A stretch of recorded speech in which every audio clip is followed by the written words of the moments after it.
St. Thomas College in association with the Kerala State Higher Education Council's Erudite Program. My name is Christina Tijos, and I'll serve as the host for today's lecture. There are a few housekeeping items we need to review before we get started. As an attendee, you would be automatically muted upon entry. This is to keep the audio clean for everyone listening in. Today's lecture would definitely be broadcasted on YouTube, so people who are not able to attend through Zoom can follow us on YouTube Live. I encourage participants to add their questions to the Q&A function. One of our team members would be monitoring those throughout the event. So we shall definitely have a Q&A session at the end of the lecture. Now, I invite Dr. Andrew Thomas, Head of the Department of English, to welcome the gathering. Good morning to you all, and a warm good evening to Professor Vinay, who joins us from United States of America.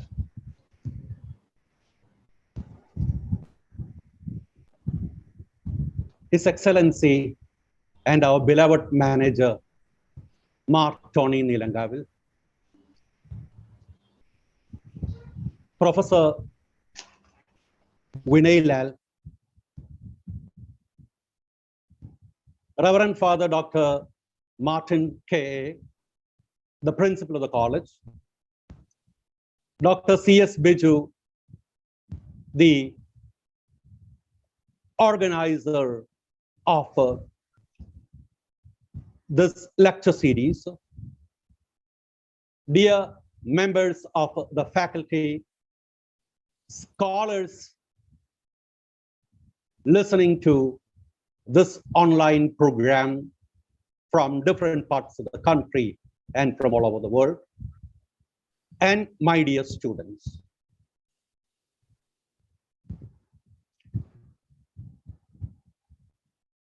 The erudite lecture program of the Department of Higher Education of the state of Kerala, in collaboration with the Department of English and the Dean and the Faculty of International Affairs of St. Thomas College, Thrissur,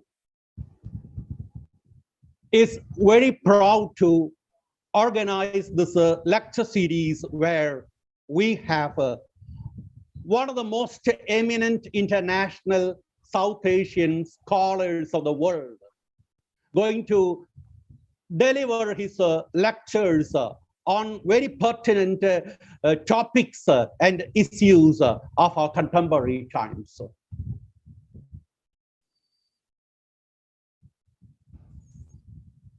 On this occasion, let me not prolong my introduction, but warmly welcome everyone aboard on this platform of a Zoom meeting, listening to this erudite lecture program. First and foremost, I would like to welcome His Excellency Mar Tony Nilangavil, our beloved manager, who has been always a beacon of light, a ray of hope that guides us always in all our endeavors, and who always has encouraged us to intellectual deliberations leading to further progress in research. A warm welcome to you, Mar Tony Nilangavil, our beloved manager. Now, I would like to welcome, of course, the most eminent personality of today's program, Professor Vinay Lal. Professor Vinay Lal is the Professor of History and Asian American Studies at UCLA, University of California at Los Angeles. He is a well-known cultural critic writer, and blogger in the world. He specializes in South Asian history, comparative colonial histories, politics of knowledge systems of the world, as well as in cinema, cultures of sexuality, global histories of non-violence, and on studies in Mahatma Gandhi. Apart from various other areas of interest of this great eminent scholar. He has at least 18 books to his credit, and he is now well known for his latest publications, especially The Colonial State and Forms of Knowledge, the British in India, published this year in 2022, and also for The Fury of COVID-19, the politics, histories, and unrequited love of the coronavirus, published in 2020. Professor Vinay Lal is the official blogger of ABP, India's largest media network, and he has a YouTube channel of his own where he educates the youngsters, especially of the university, the scholars. Today, Professor Vinay Lal, in this lecture program, he's going to speak to us on the perfect exponent of Satyagraha, Ghaffar Khan and an army of non-violent resistors. Gan Abdul Ghaffar Khan was one of the last freedom fighters to pass away. He passed away in 1988, and he is well known to a great population of India, the living contemporary population.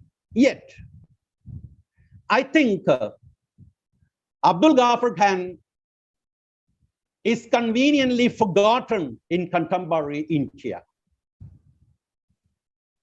Sarhadi Gandhi or Frontier Gandhi, as he has very often been known, not only during his lifetime, but until recently. But I don't know whether we have given sufficient recognition to Gan Abdul Ghaffar Khan after his death, especially in the politics of contemporary India. He was a devout Muslim, but he was an ardent, he had the ardent desire for the communal harmony between Hindus and the Muslims. This is the right occasion, I think, when, if there is a politics to keep Ghaffar Khan in oblivion, then there should be a politics to remember him. And Professor Vinay Lal has chosen an appropriate topic for all of us to listen to, the perfect, presenting the perfect exponent of Satyagraha, Ghaffar Khan, and an army of non-violent resistors, and how the non-violent resistance and protest is significant in our contemporary times.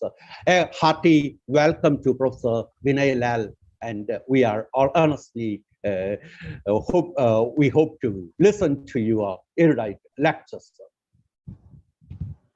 I would like to welcome our principal, Reverend Father Dr. Martin Columbus. He is the young, vibrant principal of St. Thomas College. A hearty welcome to you, dear beloved principal. Now it's my duty to welcome Dr. C.S. Biju, the coordinator of the program, the lecture series program. A warm welcome to Dr. C.S. Biju. I also would like to welcome the members, the faculty of the Department of English and other departments, the Dean of Research, Dr. V.M. Chakko. I would also like to welcome all the other eminent scholars who are all awaiting to listen to Professor Vinay Lal.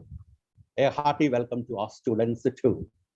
On this occasion, I would like to acknowledge and appreciate the efforts of the departments of higher education to promote research and intellectual activities in higher education institutions. We are grateful to the Department of Higher Education, and let's now all earnestly listen to Professor Vinay Lal. Thank you very much. Thank you, Dr. Anta Thomas. I cordially invite Reverend Dr. Martin K.A., Principal, St. Thomas College, to deliver the presidential address. A warm good morning to one and all. His Excellency Mark Tony Nilangavil, our beloved manager, Professor Vinay Lal, resource person of the day, Dr. Anta Thomas, the HOD, Department of English, Dr. C.S. Biju, the coordinator, dear delegates, students, and my dear friends. Today is a very special day for the people of Thrissur. We celebrate the famous Thrissur Puram, the festival, today. And I'm very happy that this very particular day, we have another festival, another Puram of an erudite lecture series. We are starting a lecture series. I'm so happy that it is this coincidence is very remarkable. Dear friends, Kerala State Higher Education Council's Erudite Scholar in Residence is a unique program in India for students and teachers to interact with the Nobel laureates and other scholars of worldwide recognition.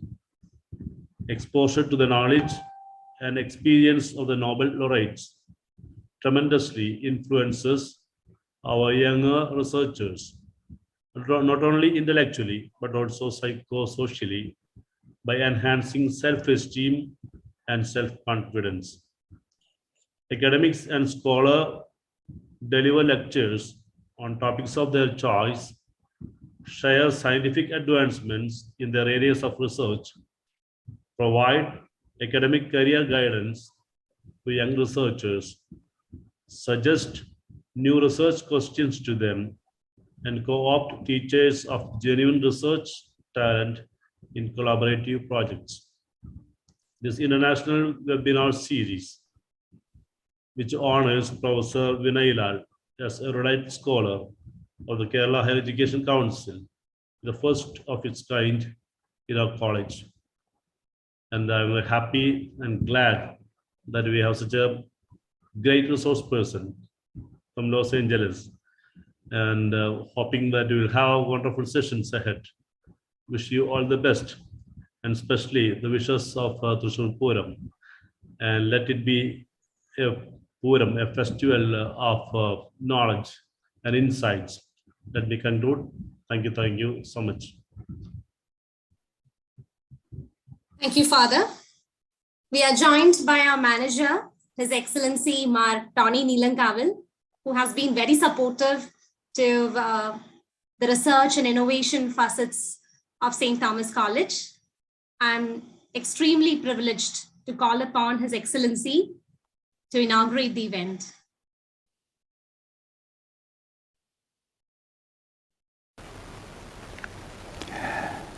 Respected President, esteemed dignitaries, the faculty, staff, and students of St. Thomas College Autonomous, as part of the erudite program, I'm very happy to be part of this wonderful sessions from world-renowned scholar Dr. Vinay Lal, a cultural critic a writer, blogger, and professor of history and Asian American studies of the University of California, Los Angeles. As manager of this college, I'm indeed honored and privileged to talk a few words on this auspicious occasion. I have browsed a little bit to come in touch with Dr. Vinay Lal, and I found him a very interesting personality, a great scholar, a man who can really talk to the current time. One cannot talk from the air. We all talk and dialogue with others from where we stand, from where we began. Our past is always with us. And therefore, Professor Vinay Lal speaks from his own cultural legacy, and he talks to cultures across the world, especially in the United States of America. And hence the discussion of the 3 days of lectures is very much focused on, centered on dissent and protest. As long as we are of different cultures, dissent is part of it. For a European mind, very often trained in the principle of non-contradiction, it is very difficult to accept A and B. A cannot be B. A inevitably brings conflict with B. But in our culture, we live with our diversity, and that is our legacy.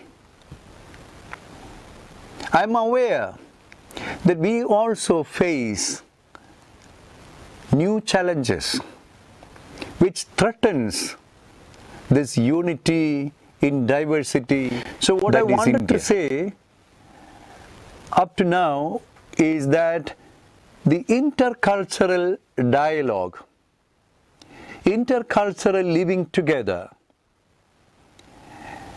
living in communion, accepting the diversity of each member, is a challenge not only in Europe or America, also in India. And I'm sure the very scholarly reflections of Dr. Vinay Lal is going to help us to look this situation globally as well as locally, to understand the national and the international, understand our cultural rootedness as well as our intercultural dialogue.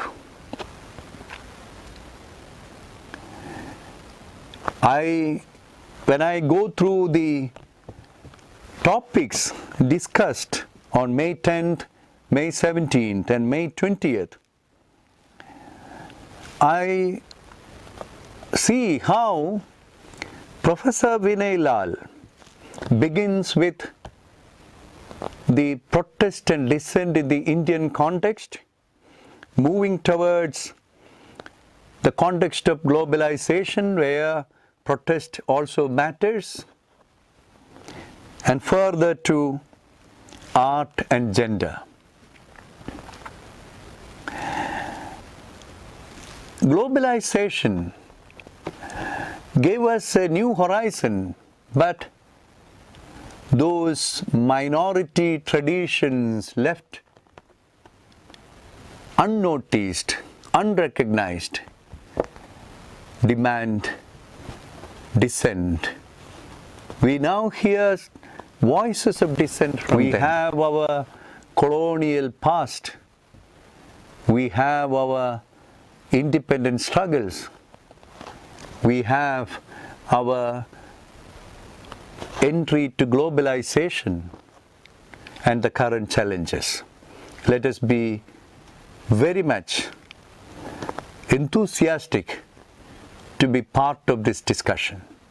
With the permission of the distinguished speaker, Dr. Vinay Lal, with the HOD and the faculty members of the Faculty of International Affairs and the Postgraduate Department of English, and the entire participants of this program, I declare this program inaugurated. Thank you very much. May God bless you.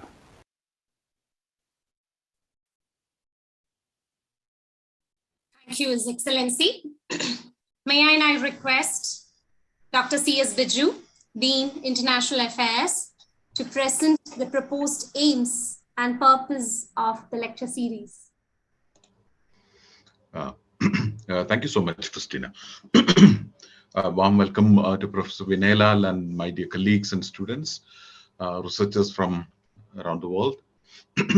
When Professor Vinay Lal was invited as erudite scholar of Kerala Higher Education Council, I was fascinated just by his suggestion to work on a series of lectures on dissent, simply because the notion of dissent is similar to my academic understanding of the world around us and the political practice we are engaged in.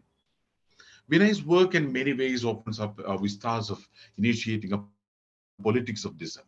In 2009, we, a small group of academics, thoroughly disturbed by the emerging hypersensitivity to humanities and arts in India in particular, and everywhere in the world in general, from various quarters, such as, say, politicians, policymakers, intellectuals, I'm sorry, and administrators. We have organized an international conference in Thrissur on the future of humanities and the arts. The conference was actually to re-examine the role of humanities in the age of digital culture, post-humanist assumptions, post-theory predilections in visual culture, etc. And this was organized under the rubric of, under the title of See Praxis. One of the key thinkers in the world, Ashish Nandi, who has been working in the areas related to the central question and problematic of the conference, was invited as the keynote speaker of that conference. Ashish has been a phenomenal presence, working simultaneously in many disciplines and interdisciplines for academics and scholars all around the world. His keynote lecture, The Untamed Language of Political Dissent, in 2009, transformed the scope and implications of the conference in an exceptional manner, in a precise way, explicating his dissenting imagination par excellence, and of course, reflecting an intellectual life full of conflicts and turbulences. Of course, his lecture in Thrissur in 2009 was one of many versions of his idea of the language, the untamed language of dissent.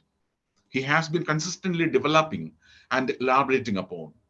I would say Ashish Nandi was undoubtedly initiating a discourse, say, on the politics and language of dissent, not only on the Indian or Asian situation, but the past and future of dissent around the world.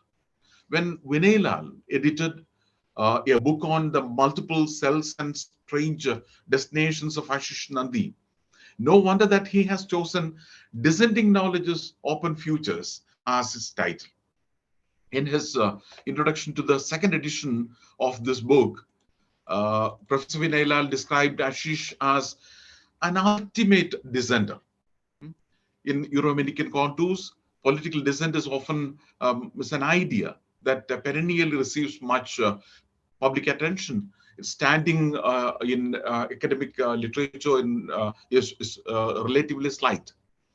Very few thinkers engage the idea of dissent outside its manifestation, like as an illegal action, and even fewer dedicate any time to understand the idea conceptually. But let me recall some of the most significant references from Ashish Nandi's lecture on the language of dissent from his 2009 lecture, which is reshaped and rewritten many times, presented many places in the world in accordance with the local context. This is actually from my notes I have taken down then.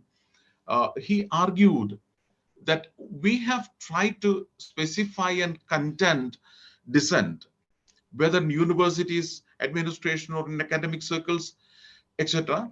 We have tried to contain dissent by defining what is good dissent and bad dissent. This implies that we are facing the problem of knowingly or unknowingly bring forth our canons of what is good and bad dissent.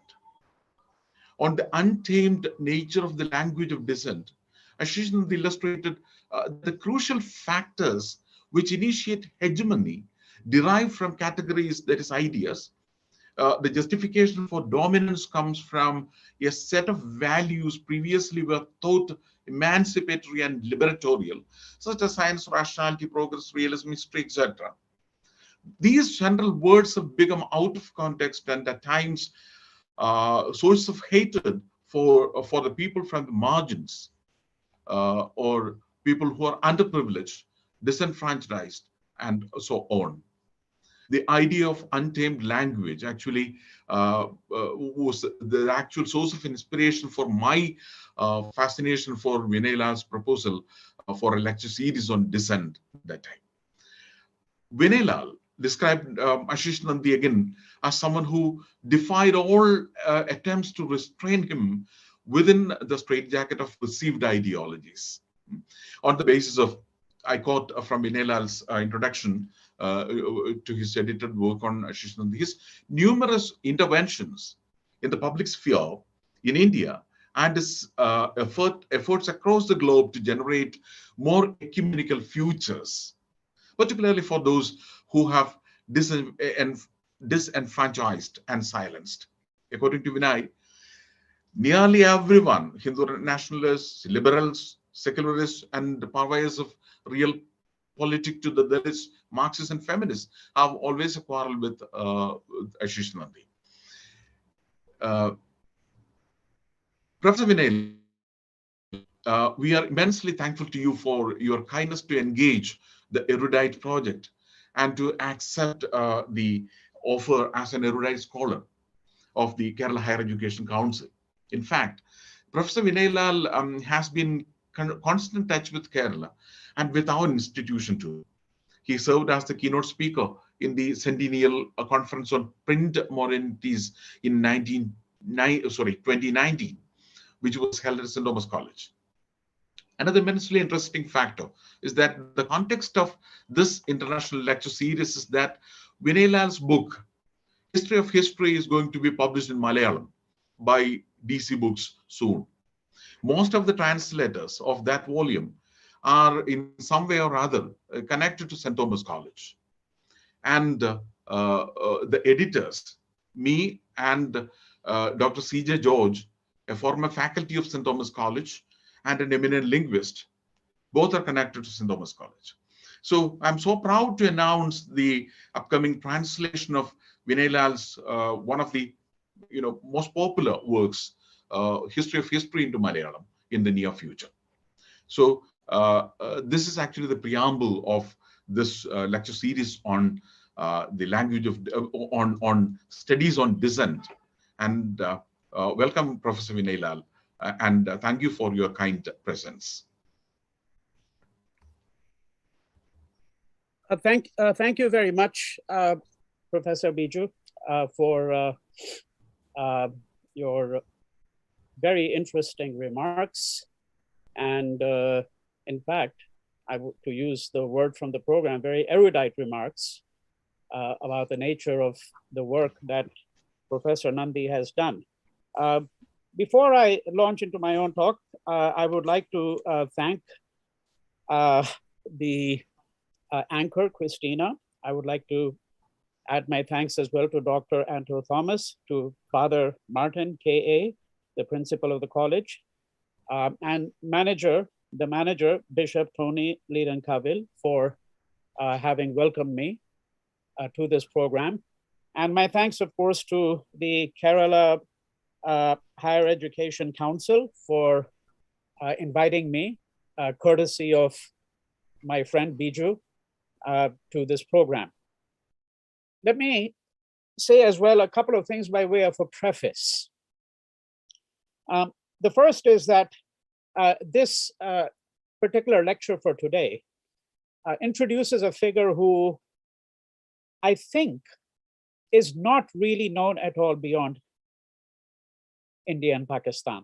In Pakistan, for reasons that we shall turn to towards the end of my talk, there have been reasons to forget him.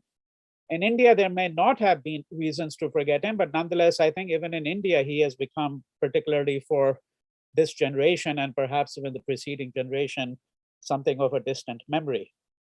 Nonetheless, this is not going to be a biographical foray into his life. I don't intend to do that at all. But at the same time, I must say that this talk will not be, I fear, anything along the lines that Professor Biju might be anticipating, perhaps, if I understand the tenor of his remarks, because I'm not really going to be working in the mode today in which I have ordinarily worked. I really want to take a look at the life of Badshah Khan and an organization that he founded. And I think the fact that there is a war going on at the present moment, and a war of aggression that has been unleashed by Russia against Ukraine, I think furnishes the context that we need to understand why some of the insights from the life of Badshah Khan might be important. So that is really by way of a short preface. Before I go any further into this, I'm going to now share a screen, and I hope that endeavor is successful. Let me see if I can find the screen here. All right, here we go. So can the screen be seen? I just want to know. Yes, of course. Okay. Yeah. Excellent. Excellent. So I don't have to repeat the title of the talk. It's been mentioned a number of times. It's on the screen and in front of everyone. The subject of my talk is this man over here. He's known by many names. And we need to ask, of course, what's in a name? So he's known as Ghaffar Khan, or Khan Abdul Ghaffar Khan. The autobiography that we have is published under this name, and at birth he was called Abdul Ghaffar Khan. Sometime in his 20s, he came to be known to the Pathans as Badshah Khan, the king of Khans. But in his own native area, I think it is safe to say that he is largely known as Badshah Khan, an affectionate term, which means pretty much what Badshah Khan means, the king of chiefs, but that's really how he's known. Sometimes he's also referred to as a Fakhar-e-Afghan, that is the pride of the Afghans, because as I'm sure most of you know, and I will get to this in the course of my talk very briefly, that when the Durand Line was drawn, which delineated the borders between what was then British India and Afghanistan, and that border still stands, the Pathans were themselves divided. So, of course, outside of India and Pakistan, the other place where he has much of a reputation, at least in some circles, is Afghanistan. In India, he has generally been known as Frontier Gandhi. Now, Ghaffar Khan himself disavowed that term. There's an occasion where he says that please don't call me Frontier Gandhi, because there is really only one Gandhi. And Gandhi is our leader, and there can be no other kind of Gandhi. But I think that the other difficulties sometimes that we have to think about in thinking of him as a Frontier Gandhi is that there is an implication, perhaps not intended, but an implication that he should be seen as something of an appendage to Gandhi, which is a view that I think we seriously need to disavow. There is no question that he had an extraordinarily close relationship to Gandhi. And in some ways, the two were really a pair, which I think is quite unusual in the annals of world history, I would say, for reasons that, once again, I think will be intimated at in the course of my talk. And then finally, he's also known as Sarhad Gandhi or Sarhadi Gandhi, which means pretty much the same as Frontier Gandhi, because that's a word for frontier, right? So how we call him is not inconsequential. And in the course of my talk, I shall refer to him largely as Ghaffar Khan, perhaps occasionally as Badshah Khan, and I shall refer to the Pakhtuns or the Pashtos as Pathans, which is a word that is used more often in the Indian subcontinent. And here you see this is actually the cover of a matchbox. This might be transparent to some of you who, if your eyes have moved to the bottom of this screen, you see A.E. Macheswala, who was in fact, this was a company that produced matchboxes, and this matchbox is from the 1920s. And here you can see he's referred to as Sarhad Ka Gandhi, so the Frontier Gandhi. And this is an extraordinary woodcut. I'm just giving you some sense of who the man was. There are many descriptions of Ghaffar Khan. He is often described as a giant of a man. He was about 6 feet 3 inches, a very imposing figure. But I think the description of him as giant of a man, of course, extends beyond his physical appearance and demeanor. It is the impression, the extraordinary impression he left on people who came into very close contact with him, and the integrity of his life. I think it will become clear to you in the course of this talk that I hold Ghaffar Khan to be a person in the same league as people like Mohandas Gandhi, Martin Luther King, and Nelson Mandela, the people who are usually mentioned. That, if I may put it this way a bit colloquially, is kind of the holy triumvirate of nonviolence that is often routinely mentioned almost mechanically in histories of nonviolence, in more recent histories of nonviolence. But I think that there is no question that Badshah Khan or Ghaffar Khan is someone who belongs in that company. This is something that can be described as his motto. I will not read it because the screen is there for you to see. And what I want to really do is I want to translate what you're seeing on the screen into what one might describe as two fundamental aspirations that Ghaffar Khan had. The two fundamental passions that animated him over the course of 7 to 8 decades, from the time that he became a young man.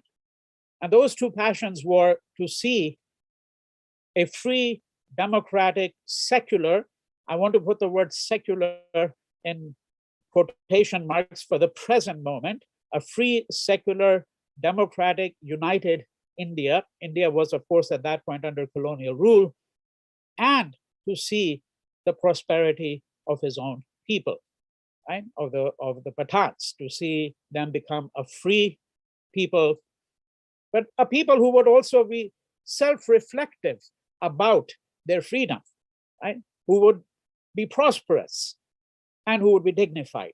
This is the essence of his passion. But this talk is not only about Badshah Khan. As the title suggests, the perfect exponent of Satyagraha, a description that was given to Badshah Khan or Ghaffar Khan by Gandhi, but it's also about an organization that he created. And this organization, I think, is an organization that is really without comparison anywhere in the world. It has a short-lived history, fundamentally from 1930 approximately, late 1929, until the advent of independence, until partition, the vivisection of India, and the creation of course, the two nation states of India and Pakistan. So this organization is also the subject of my talk, and what you see here is a photograph from the 1930s. The photograph, the exact provenance of this photograph is unknown. I've looked at the 15 or 20 principal books that have been published, and none of them have really given a very close identification of exactly where this photograph was taken or by whom. But it's generally dated to the 1930s, and it shows this organization, the Khudai Khidmatkars, to which I shall turn in the latter half of my talk. And here is another photograph of that. This is from the archives of the Hindu, of the people who were members of this, because to put it very dramatically, it is really the first formulation that I can think of what can be called a nonviolent army. The term itself is, of course, an oxymoron to many people, but that is precisely the purpose why we need to really think about what insights we get from this organization and Badshah Khan's thinking about this organization. Now, to give an understanding to some of you, there may be some of you here who don't know that terrain very well. So I just wanted to, place before you this map here. So where you see my cursor, this is Peshawar over here. And this is the region that we are really speaking about. You will see a number of maps in quick succession, which will show you the location of Ghaffar Khan's birth village or birth town, which is only at a distance of approximately 28 to 30 kilometers from Peshawar. And in the subsequent slides, you will see that. But this gives you a broader indication of, so you can see here, Northwest Frontier Province. So this map, of course, is from the time well before independence. This map is, in fact, actually roughly from around 1900, approximately.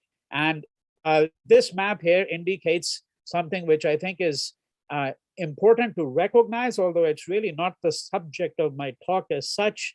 It has some bearing if one wanted to do a very detailed study of what one might describe as the aspiration for independence among the Pathans, the aspiration for a homeland for the Pathans, and it has some implications for understanding, of course, the activities of Ghaffar Khan himself. What this map really shows, so it says tribal locations of the Pathans. This map also dates back to the colonial period, is that we often think of course, the Pathans as simply as one community, but we have to think, in fact, of many different tribal communities and groups. And over here, we can see, I have to just move this. Okay, so you see the numbers over here. So this is the region that we are most concerned with today. And if you look at what is numbered here as number 4, Muhammad Zai. So this was the tribe or the Pathan clan, if you want, from which Ghaffar Khan and his family hail. All right. And if you were to go back to this particular slide here for a moment, let me see if I can. Sorry. You would see that there is a substantial division here. So if you look at the Khyber Pass, for example, historically speaking, it's the Afridis that really have been the guardians of the Khyber Pass. So different tribal communities or different Pathan communities have different histories, of course, right? To put it in very simple language here. This here is Utman Zai, which is the place where, so it's north of Peshawar, northeast of Peshawar. This area is an area of extreme extraordinary historical interest. Again,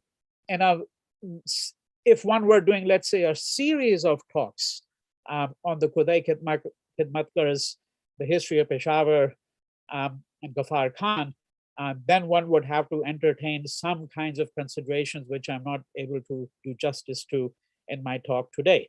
What I mean by that is the following, that this region is a region that is historically extremely rich, because its history before the coming of Islam is a history, of course, of Buddhism and Hinduism, right? So Charshada, that's the area that we're talking about over here. It's also the name of actually a city. It's about, I think, the 85th largest city in Pakistan. This area was part of the what you could describe as Gandhara Buddhism. In fact, it is in some ways the epicenter of it. But there is also a former history of the Hindu presence. Now, some of the biographers of Ghaffar Khan have suggested, without really hinting in what fashion this might be the case, they have suggested that this Buddhist presence, right, had some bearing on his life as well. We would have to ascertain to what extent he was fundamentally interested in it, to what extent he was knowledgeable about it. Rajmohan Gandhi, for example, who wrote a short biography of Ghaffar Khan about 2.5 decades ago, hints at this Buddhist presence here and suggests that it was quite important. And of course, I mean, one of the ways in which one can think about the importance of Buddhism here is the idea of ahimsa. But I think that one shouldn't be too mechanical in this exercise. It really has to do with the question of how certain kinds of traces leave an imprint when one is not even fully aware of them, right? I think that one has to begin with that recognition, much in the way in which Freud, when he writes Civilization and Its Discontents, right? So when he's trying to describe his theory of psychoanalysis, and he says that, well, let's begin with archaeology. Let's begin with archaeology. Look at the city of Rome, that you see a layer there, and then underneath that, there is another layer. And underneath that, there is yet another layer. That's what the excavations were showing, layer beyond layer. And sometimes it is these traces. So I'm suggesting the traces of Buddhism, of Hinduism, were also traces of a certain kind of cosmopolitanism and ecumenism in the life of Ghaffar Khan, right? But this is not something that I can really get into in any detail here at the present moment. And so here you see Charsada here and Utmanzai, Peshawar, right? So these are the areas. Malakand, I will have occasion to refer to this because Churchill, in fact, actually was part of the Malakand expeditionary force. And, you know, he leaves behind a fairly detailed record. And this was, of course, when he was a young man of his time among the Pathans and in Afghanistan and you know, in this area in the Northwest Frontier province. So moving on then, what is the outline of my remarks of my paper today? Very briefly, so a prologue, which is effectively what I've been doing. I want to talk a little bit about the Northwest Frontier in the colonial period and the idea of the punitive expedition. Then offer some anthropological remarks about the Pathans or the Pashtuns, a brief biographical itinerary into the life of Ghaffar Khan, and then the nexus that develops between the Khudai Khidmatkars and the Indian National Congress, how to locate Ghaffar Khan in relationship to Gandhi. This is far from an exhaustive view. I think that this is something that one needs to have a much more nuanced understanding of. But here what we're attempting to do is to really enter into the life of Ghaffar Khan and the organization that he created. And then, of course, I will have some concluding observations. Let it be said at the beginning that when we're looking at Badshah Khan, we're looking really at an anomalous figure in the history of Indian/Muslim nationalism. See, if we had to compare him to Mohandas Gandhi, Jawaharlal Nehru, or let's say people from his own, quote, Muslim community. I use that with reservation because I think that, of course, he's a devout Muslim. Jinnah was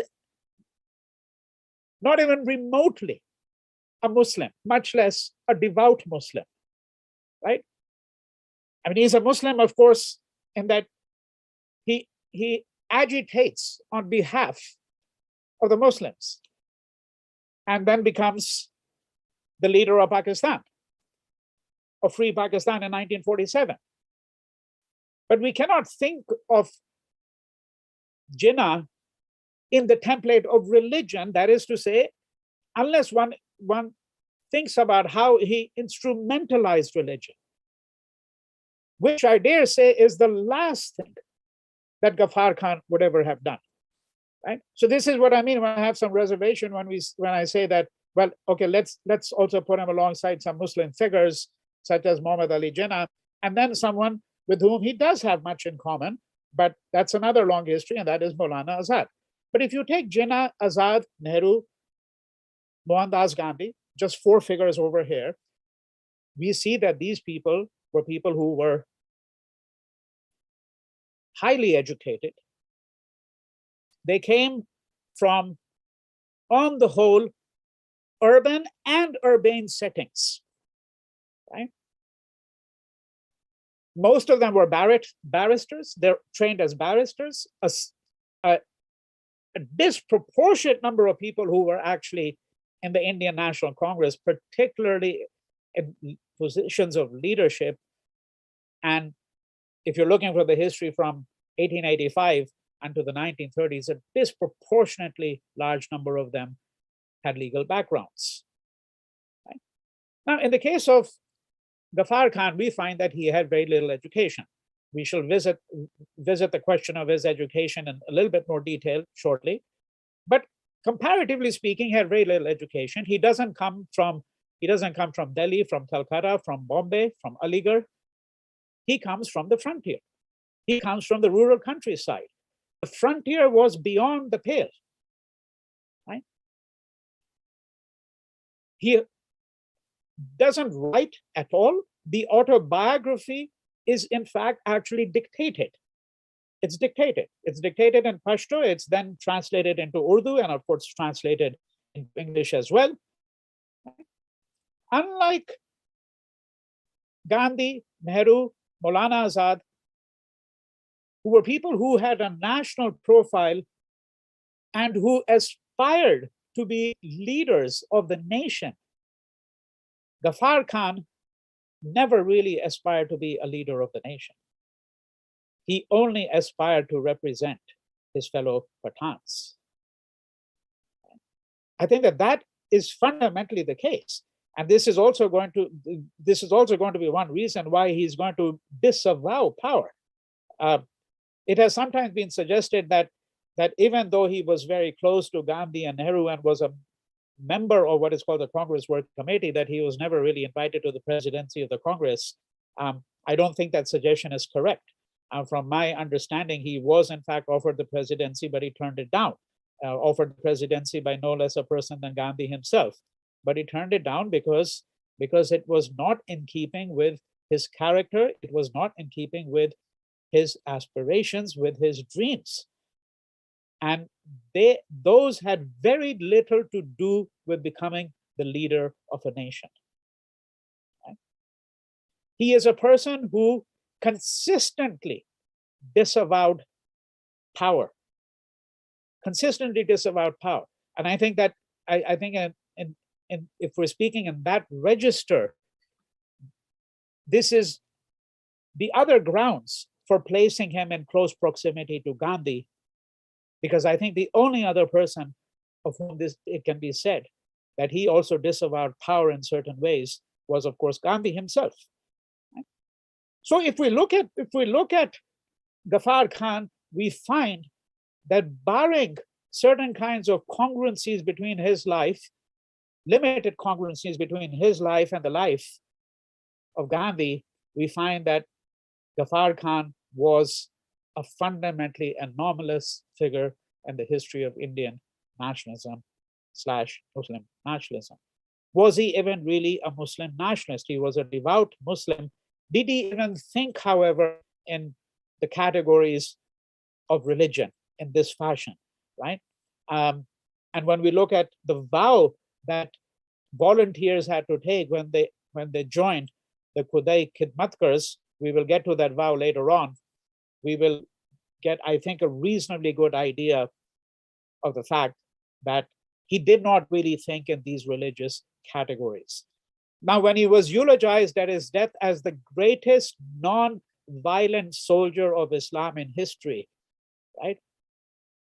My only reservation with that is soldier of Islam. Did he position himself as a soldier of Islam, as a defender of the faith? And I think that that is also extremely questionable, whether he positioned himself in that fashion.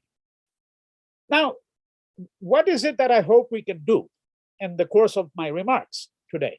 I want to give you a very broad overview of that before I start moving into very quickly into the different sections of my paper. The Khudai Khidmatkar movement throws up certain kinds of questions for modern social anthropology and history.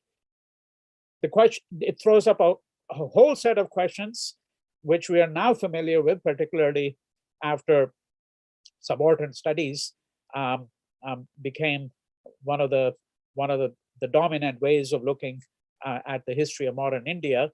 But this KK movement, the Khudai Khidmatkar movement, enables us to look once again at the relationship of elites and subalterns and their relationship in popular movements. Subaltern resistance and the colonial post-colonial state, tribal society and its relationship to the colonial post-colonial state, the relationship between religion and social political protest, the place of violence and non-violence in tribal society. It enables us to give some thought to the question of oral histories, how oral histories are done, what is the epistemology that writes them, what is their relationship to history, ethnography, memory, folklore. And of course, it enables us to gain some insight into the KK, which is how I shall henceforth refer to the Khudai Khidmatkars as a cultural movement and the questions of cultural autonomy that it invoked, right? There are some further considerations here, such as a tension between a segmentary feudal society and provincial national politics, right? But I think, as I've said before, and this I'm adverting here now to what I'd said some moments ago, how does one assess the place of the unsaid in such histories? What bearing did Gandharan Buddhism and the previous history of Charshada, Pushkalavati, that was the earlier name by which it was known, have on Ghaffar Khan and the KK? What are these traces that one can really think about? Now, the Northwest frontier, and I shan't go over everything in some of these slides here because it would really take a lot more time than what we have available to us at the moment. But I want to just highlight a few features here, which I think are critical to understanding the emergence of Ghaffar Khan and the Khudai Khidmatkars. So for our purposes, the history really begins in the late 1840s in the aftermath of the Second Sikh War, when the Northwest frontier was absorbed into British India. And you can look at, to use this word anomalous once again now, but in a different context, you can consider how anomalous the Northwest frontier really was. Because the Punjab Frontier Police, which was established to monitor the Northwest frontier, reported directly to the Chief Commissioner of the Punjab. This reporting system was highly unusual. From the 1850s to the 1870s, the Northwest frontier is said to, by people who have really studied what can be described as British policy in this part of India, in this part of British India, is said to have been basically, the frontier in this period is said to have been shaped by what is called the closed border policy. The closed border policy is intended to be a contrast to excuse me, let me just get, yeah, it's intended to be a contrast with what is called the forward policy over here that you see here, which was instituted in the 1870s. The forward policy was a policy that was intended to give the British, greater cause for intervention in tribal affairs. So this is in the context of what is called the Great Game, where there is a considerable fear about Russia trying to make inroads. And much of the history of this region can also be understood as an attempt to try to create a buffer zone between British India and Russia. There is a contrast that is made between settled districts and what is called a tribal area. I think this slide over here, I'll go back to the previous slide in just a moment. It's a very simple slide here, but it has the virtue of suggesting very clearly what is the difference between, so you can see the shaded area there, as he shows you, this is what was called the settled districts, and then the area in white, the unshaded area, is what are called the tribal territories. Much of this corresponds to what gets to be known much later on in Pakistan as FATA, which is a federally administered tribal area. So in order to understand what is transpiring in the late 19th century and into the 1900s, we have to understand that these tribal areas were partially intended in a way as a buffer zone, okay? Of course, in some ways, Afghanistan itself is viewed, portions of Afghanistan as a buffer zone, right? Between British India and Russia. And that was in many ways the justification for the line that you see there. So that is the border, that's essentially the Durand line. Now, one thing I do want to highlight here is the Frontier Crimes Regulation, which is passed in 1872, which is a most extraordinary piece of legislation. You did have what we can describe as draconian legislation even in British India. The closest approximation is something that is really known only to historians. It's called Regulation 3 of 1818. The Frontier Crimes Regulation, if one had to put it in very simple terms, what it did was it placed the frontier entirely outside the realm of settled law, outside the realm of the judiciary. What it did was it essentially gave the British a free hand to do what they wanted. You could, the writ of habeas corpus is essentially suspended. People could be imprisoned, not brought before a magistrate for years, right? But it also did such things as impose collective fines, something that was already understood under international law to be, in fact, actually illegal. The fact that powerful states had been doing it for a while is another matter. But under international law, the idea that you could actually, let's say if someone in a particular area commits a crime, that you could then penalize the entire community, right? The whole idea of collective punishment. Or that if somebody had taken refuge, someone who was accused of a crime had taken refuge in a certain community in a certain village, and then the villagers refused to hand him over, then what the Frontier Crimes Regulation did was it enabled the British to actually impose fines on the entire community, right? So this is what the Frontier Crimes Regulation is.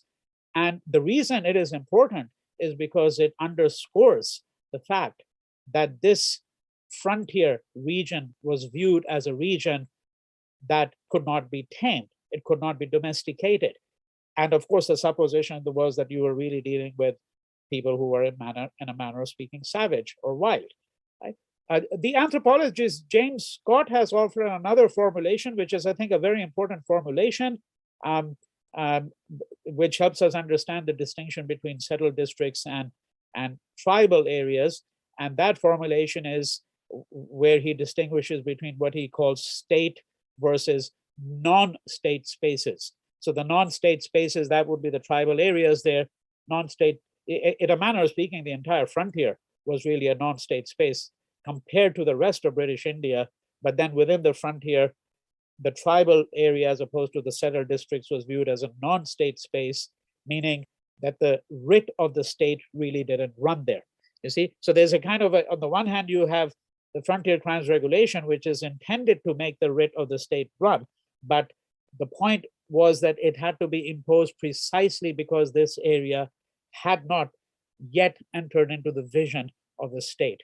It hadn't been mapped, both literally and metaphorically, right? So this is a situation in this part of British India. There's a border is established with Afghanistan, Durand Line in 1893. You have a Pashtun rebellion 1897-98, which is going to be accompanied by enormous repression. What is called the Northwest Frontier Province was in fact actually shaped by Curzon, the Viceroy of India in 1901. We will get back to this question of the aerial bombing of Masood and Wazir villages, that is villages in Waziristan, and the Third Afghan War is important, but I will advert to it later on and you will understand the context of my intervention over here. To give you an illustration of how the British thought about this part of British India. So you have Sir Neville Chamberlain, who is the commander of the Punjab Frontier Force, writing in a dispatch to London in 1859. To have to carry destruction, if not destitution, into the homes of some hundreds of families is a great drawback of border warfare.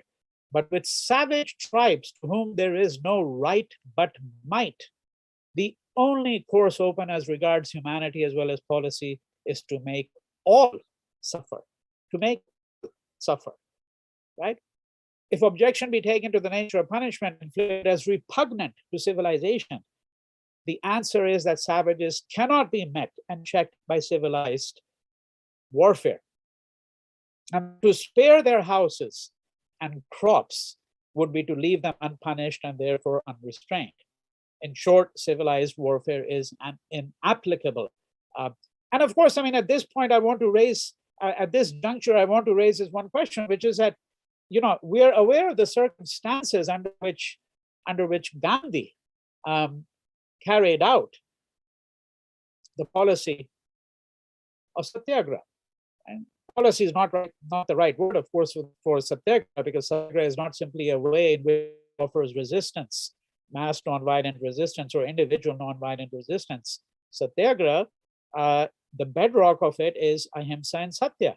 And ahimsa for Mohandas Gandhi as for Ghaffar Khan, and I think it's the only other person in India besides Gandhi for whom it can be said, at least among the political leadership, who thinks in that way. For both of them, this was a way of being in the world.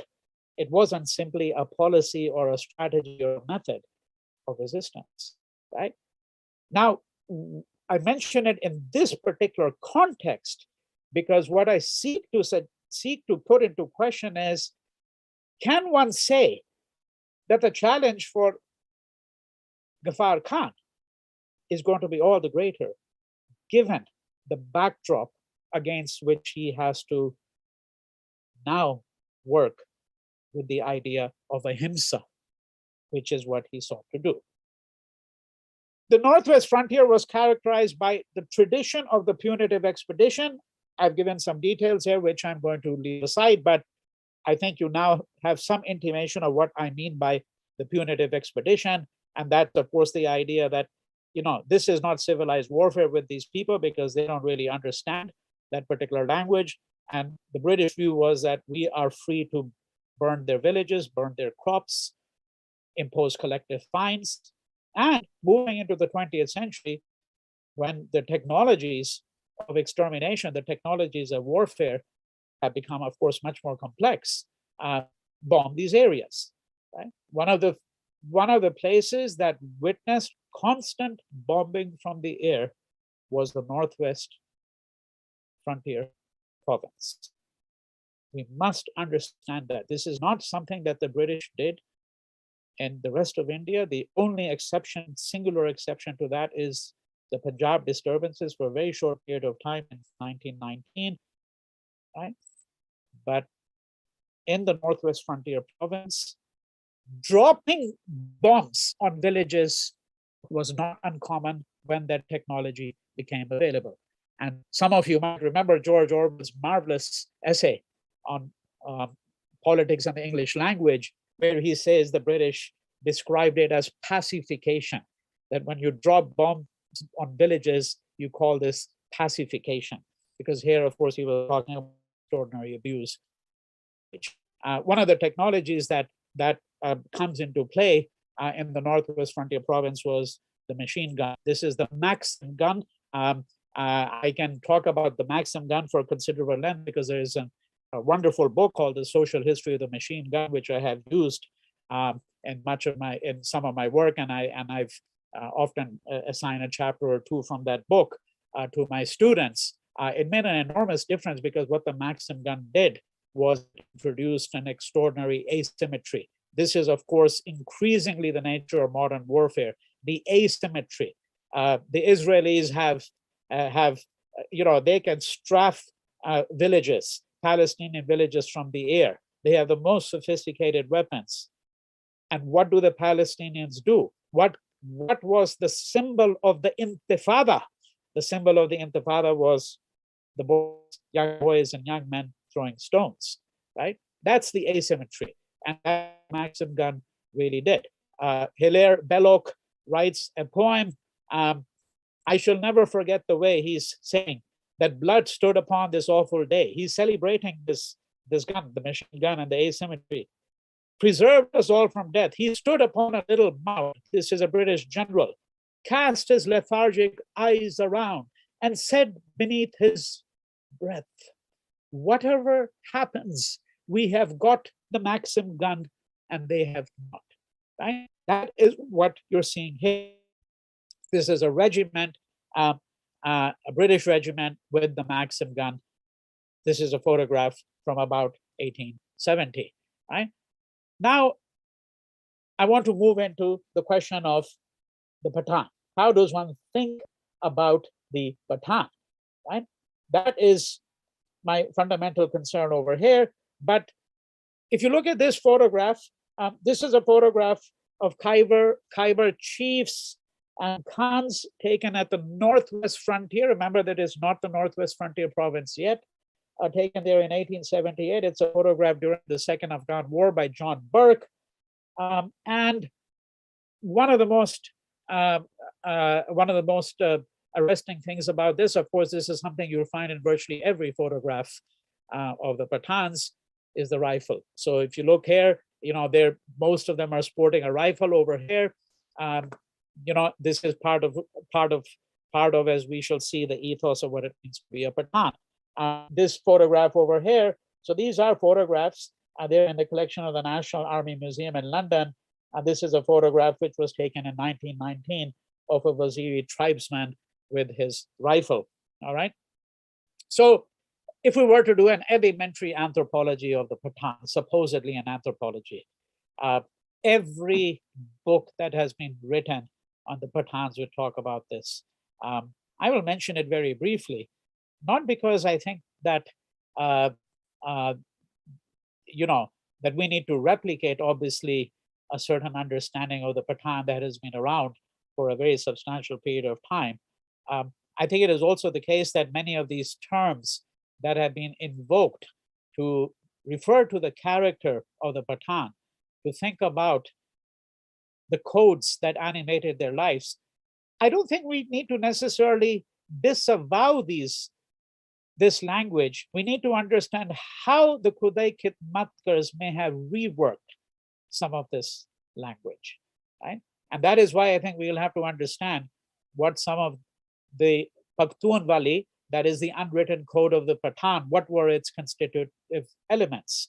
And here I'm not giving a full-blown account because some might say that a full-blown account would have to include terms such as the jirga, the gathering of the elders, right? The gathering of the elders charged with making certain kinds of decisions. It may have to include, for example, the idea of parda, the seclusion of women. But the question here is not to offer you a full-blown account, as I've said, but to look at 2 or 3 elements which are going to be fundamentally important for the argument that I want to make, because momentarily now from this, I will come to the figure of Ghaffar Khan, and what he did, and the Khudai Khidmatkars. So there is Badla, the code of revenge. What did this really mean? So you have the testimony of Reverend T.L. Pennell, who ran a missionary hospital in the 1890s on the frontier. And he says in his book called Among the Wild Tribes of the Frontier, 1909, revenge is a word sweet to the Pathan ear.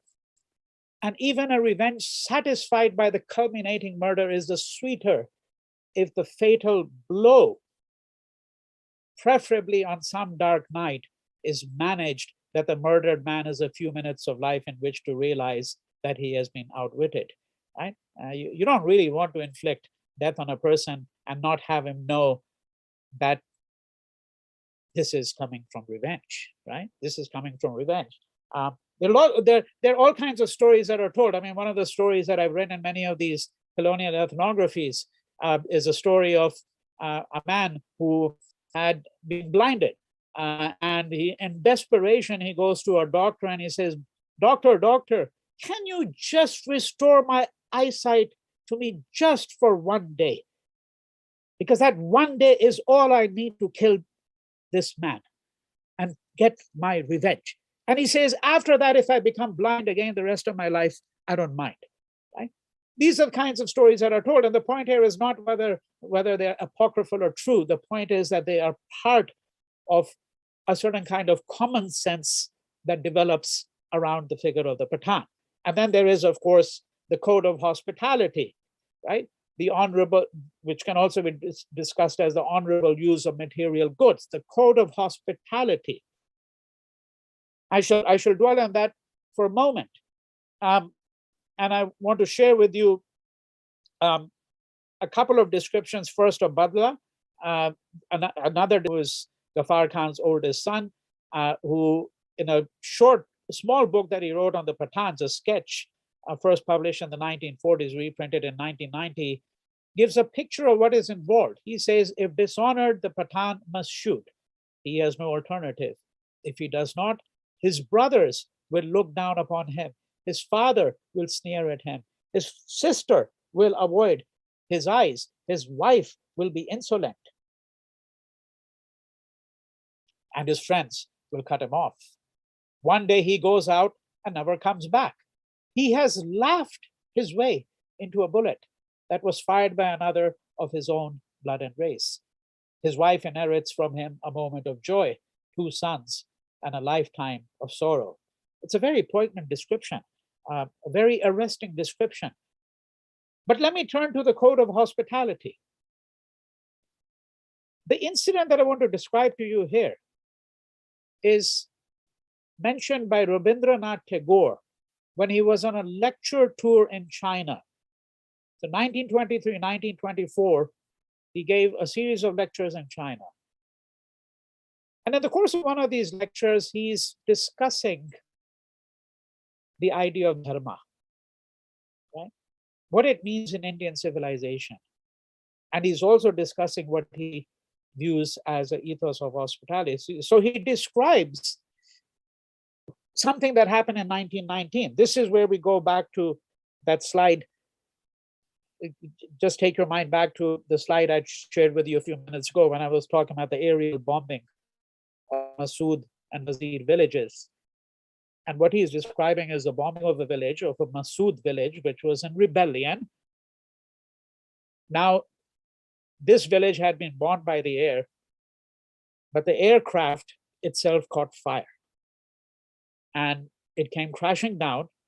And when it lands, the pilot and the co-pilot, they try to extricate themselves from this burning aircraft before it blows up. Now, the very villagers whose houses these men had bombed just moments ago, whose crops had been destroyed, they helped them get out of this burning aircraft, take them to safety, nurse them, and then escort them to the border so that they can leave the frontier and get back into the rest of British India. Right? And so is attempting to explain to his audience how one would understand this phenomenon. According to Masood, he says, hospitality is a quality by which he is known as a man, and therefore he cannot afford to miss his opportunity, even when dealing with someone who can be systematically relentless in enmity. From the practical point of view, Masood pays for this very dearly, as we must always pay for that which we hold most valuable. It is the mission of civilization to set for us the right standard of valuation. The Masood may have many faults for which he should be held accountable, but that which has imparted for him more value to hospitality than to revenge. Right? I can't read the last line here because I have the screen over there in front of me. So let me see if I can just quickly dig this out. Yeah, so may not, but that which has imparted for him more value to hospitality than to revenge may not be called progress, but is certainly civilization. Now, I want to suggest to you, so how is it that someone like Ghaffar Khan, I want to anticipate what I'm going to say now on Ghaffar Khan and the Khudai Khidmatkars. How is this idea of hospitality used to further the idea of ahimsa? Because what does ahimsa really mean for someone like Gandhi and for Ghaffar Khan? It means, of course, in the very first instance, that you have to be hospitable to your opponent. In fact, you don't have an enemy. I mean, as far as I'm aware, I don't think the word enemy appears in the lexicon of ahimsa, certainly not in the lexicon of Mohandas Gandhi or even Ghaffar Khan. But it means that the self has to be hospitable for. You have to host the other that you wish to repel, right? It means you have to host the otherness of the other within yourself. This is, in fact, what ahimsa is, and this is what the ethos of hospitality means in this code.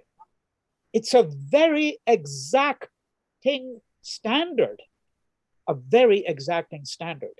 right? And this is what I'm referring to here, Melmastiya code of hospitality. We won't get into the rest of this elementary anthropology 101 as I've described it. You can even simplify it further now if you had to, in the more colloquial understanding, because in the more colloquial view, it meant that the trifecta of women, land, and guns supposedly defined the Pathan, right? You can think about Badla, you can think about the code, but if you had to look at it in a very different language, then what is it? What is anthropology one tell us about the Pathan according to the common sense understanding of Pathan culture? If he had guns, land, and women around him, that is all a Pathan required, and that was a summation of his honor. In 1996, the scholar D. Edwards writes a doctoral dissertation on the Pathans, where he says, without women in his home, without land to his name, without a rifle to shoulder, a man is weightless and naked. And you could say that Gandhi, in some ways, echoes that, and yet, of course, we're going to see that he has a very different view. So in an article that he writes for Harijan Sevak on 20th July 1940, he wrote, this article is written in Hindi, Pathan to talwar banduk साथ लेकर पैदा हुए हैं ऐसा कहा जा सकता है. The Pathan is, right, it can be said that the Pathan is born with a sword and a gun by his side. That and this is the issue of Harijan Sevak, in which this appears. This is a line right here where my cursor is. Pathan to talwar banduk saath lekar paida hue hain, aisa kaha ja sakta hai. Yet, of course, the same Gandhi who is going to say much later on that such men who would have killed a human being with no more thought than they would kill a sheep or a hen should, at the bidding of one man, have laid down their arms and accepted non-violence as the superior weapon. Sounds almost like a fairy tale. And this, of course, brings me to Ghaffar Khan. the Khudai Khidmatkars in greater detail now. So don't really have the time here to get into his biography. It needs to be said that Ghaffar Khan remained committed to the idea of education for his entire adult life. In the Northwest frontier, in 1891, there were only 15 matriculates. Only 15 matriculates. This number had gone up to 71 in 1903. Schooling was viewed really as unmanly. Parents didn't want to send their schools to government schools to begin with, because these schools were viewed as imparting secular education. Although I think that the more correct understanding is that the mullahs essentially instruct their parents that you must not send your children to schools, because of course one of the things that did was that a schooling might of course be detrimental to the authority of the mullah himself. The medium of instruction, by the way, in schools was Urdu, and it was going to be one of Ghaffar Khan's missions to ensure that schooling in that region would eventually be in Pashto as well. Right? He establishes his own first school at Utmanzai in 1910. So he was 20 years old. Ghaffar Khan is born in 1890, as was mentioned in the introduction, and dies in 1988. But he established his first school in 1910. And it is said that by 1918, and the period especially between 1915 and 18, during the course of World War I, he had visited approximately 500 villages in the settled districts of the frontier. And in 70 of these, he had established schools by the mid-1920s. All right. His early initiation into nationalist politics and Muslim intellectual life, this is the period between 1915 and 1921. He can be described in the following terms: that he pays a number of visits to the famous Islamic seminary at Deoband. One of the things, of course, if we were doing once again of full-fledged account, we would have to understand the particular way in which he gets initiated into what can be described as Congress politics. Gandhi had arrived on the Indian political scene in 1919. On the national Indian political scene, it arrived, of course, in early 1915 from South Africa, but he becomes part of what we might describe as the national scene by 1919. And then, of course, by 1920, he is nearly the undisputed leader and the architect of the struggle for independence. But in 1920, this period here, in 1919, when Gandhi had called for a nationwide hartal, this hartal was observed in Peshawar as well. In fact, the Pathans convened in Ghaffar Khan's village, and the village is going to be punished as a consequence. Ghaffar Khan's father, Bayram, who was a landowner, is going to be more or less taken hostage, and this is going to be the first prison term that he's going to serve. Ghaffar Khan, he's going to be sentenced to 6 months rigorous imprisonment. Ghaffar Khan, let me say at this moment, is going to spend roughly a third of his entire life in jail. And for those of you who are unaware, he spent at least as many years in jail after independence, jailed by the government of Pakistan as he did before independence, when he was jailed by the government of British India. Right? So 1920, Ghaffar Khan is going to attend the Khilafat conference in Delhi.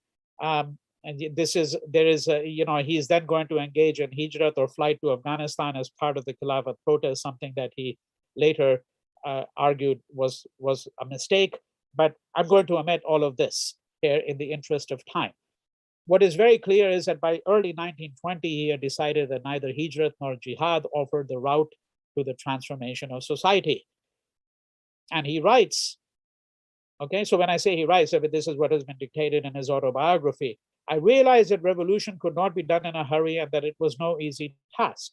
It needed sensible and intelligent people. People needed to be politically educated and needed a certain dedication. And he says, I decided to go back to my village and adopt the path of nonviolence. Now, he has not met Gandhi at this point, though. I mean, he's well aware of Gandhi. We know this from a large number of sources, and we know this from a number of episodes of his life. Right? But he hasn't met Gandhi. He's not going to meet him until 1929. I decided that I would open madrasas for education for the reform of the bad customs among Pathans and to stop them from violence, to inspire a love for their country. And he founds a society for the reform of the Afghans in 1921.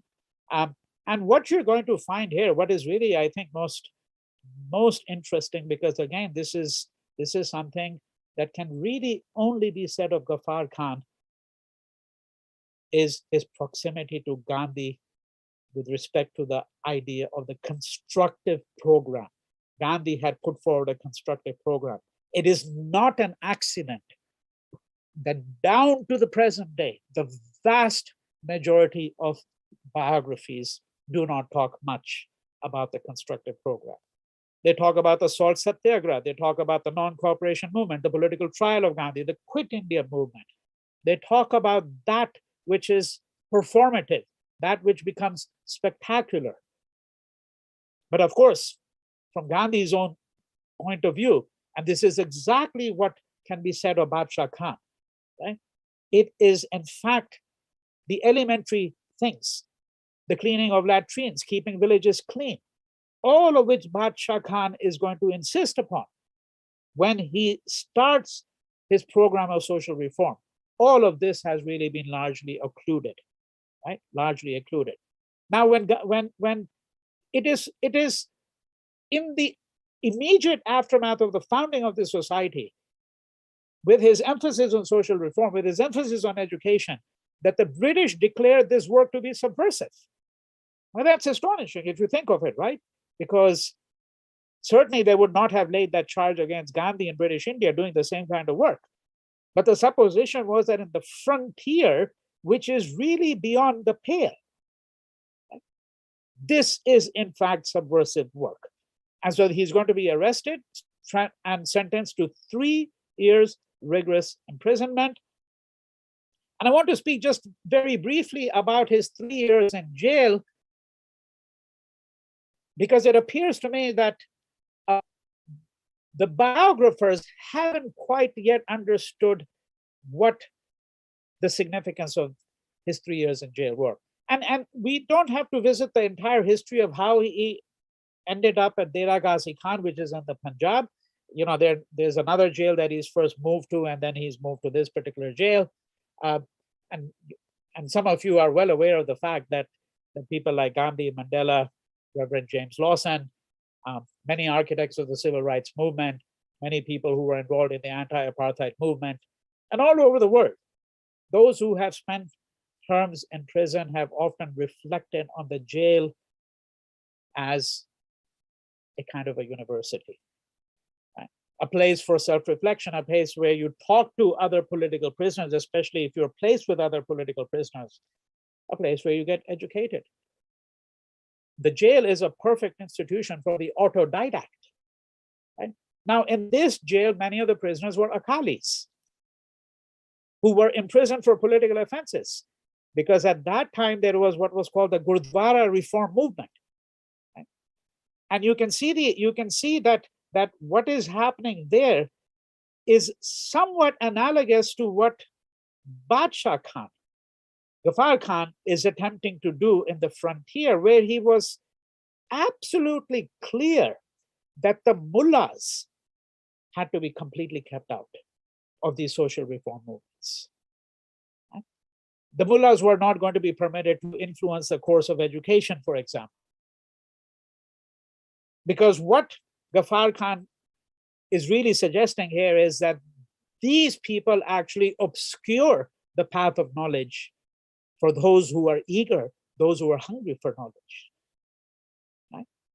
And what the Akalis were suggesting, of course, because you have to really know what the Gurdwara reform movement is, but the priests at these Gurdwaras were at this point appointed by the British government. And what the Gurdwara reform movement sought to do was to liberate these Gurdwaras from colonial rule and from the stranglehold that these priests had, right? So it is in this jail that he actually acquires a real familiarity with not only what one might describe as, the religion of the Sikhs and all of that, but he acquires a fuller understanding of what the nature of a political offense is, so to speak, and what are some of the obstacles that exist in the way of social reform. Right? In the autobiography, the deep impression that the jail experience had upon him, he talks about that. Right? Now, moving into the next section, which is the formation of the Khudai Khidmatkars, and I have a number of slides here which I'm going to simply omit here, but this is really can be seen as a kind of a preface to that particular section, or to the last part of the talk that I really want to look at in some detail. Let's just pause to think about what the British view of the frontier and of Ghaffar Khan is. The Daily Mail, I've deliberately not given a date on this, because this can be described as kind of a view over a course of several decades. When we get to the very end, you will see that I'm going to give you some newspaper accounts to see how the British were thinking about Ghaffar Khan, the Khudai Khidmatkars, and there you will see specific dates.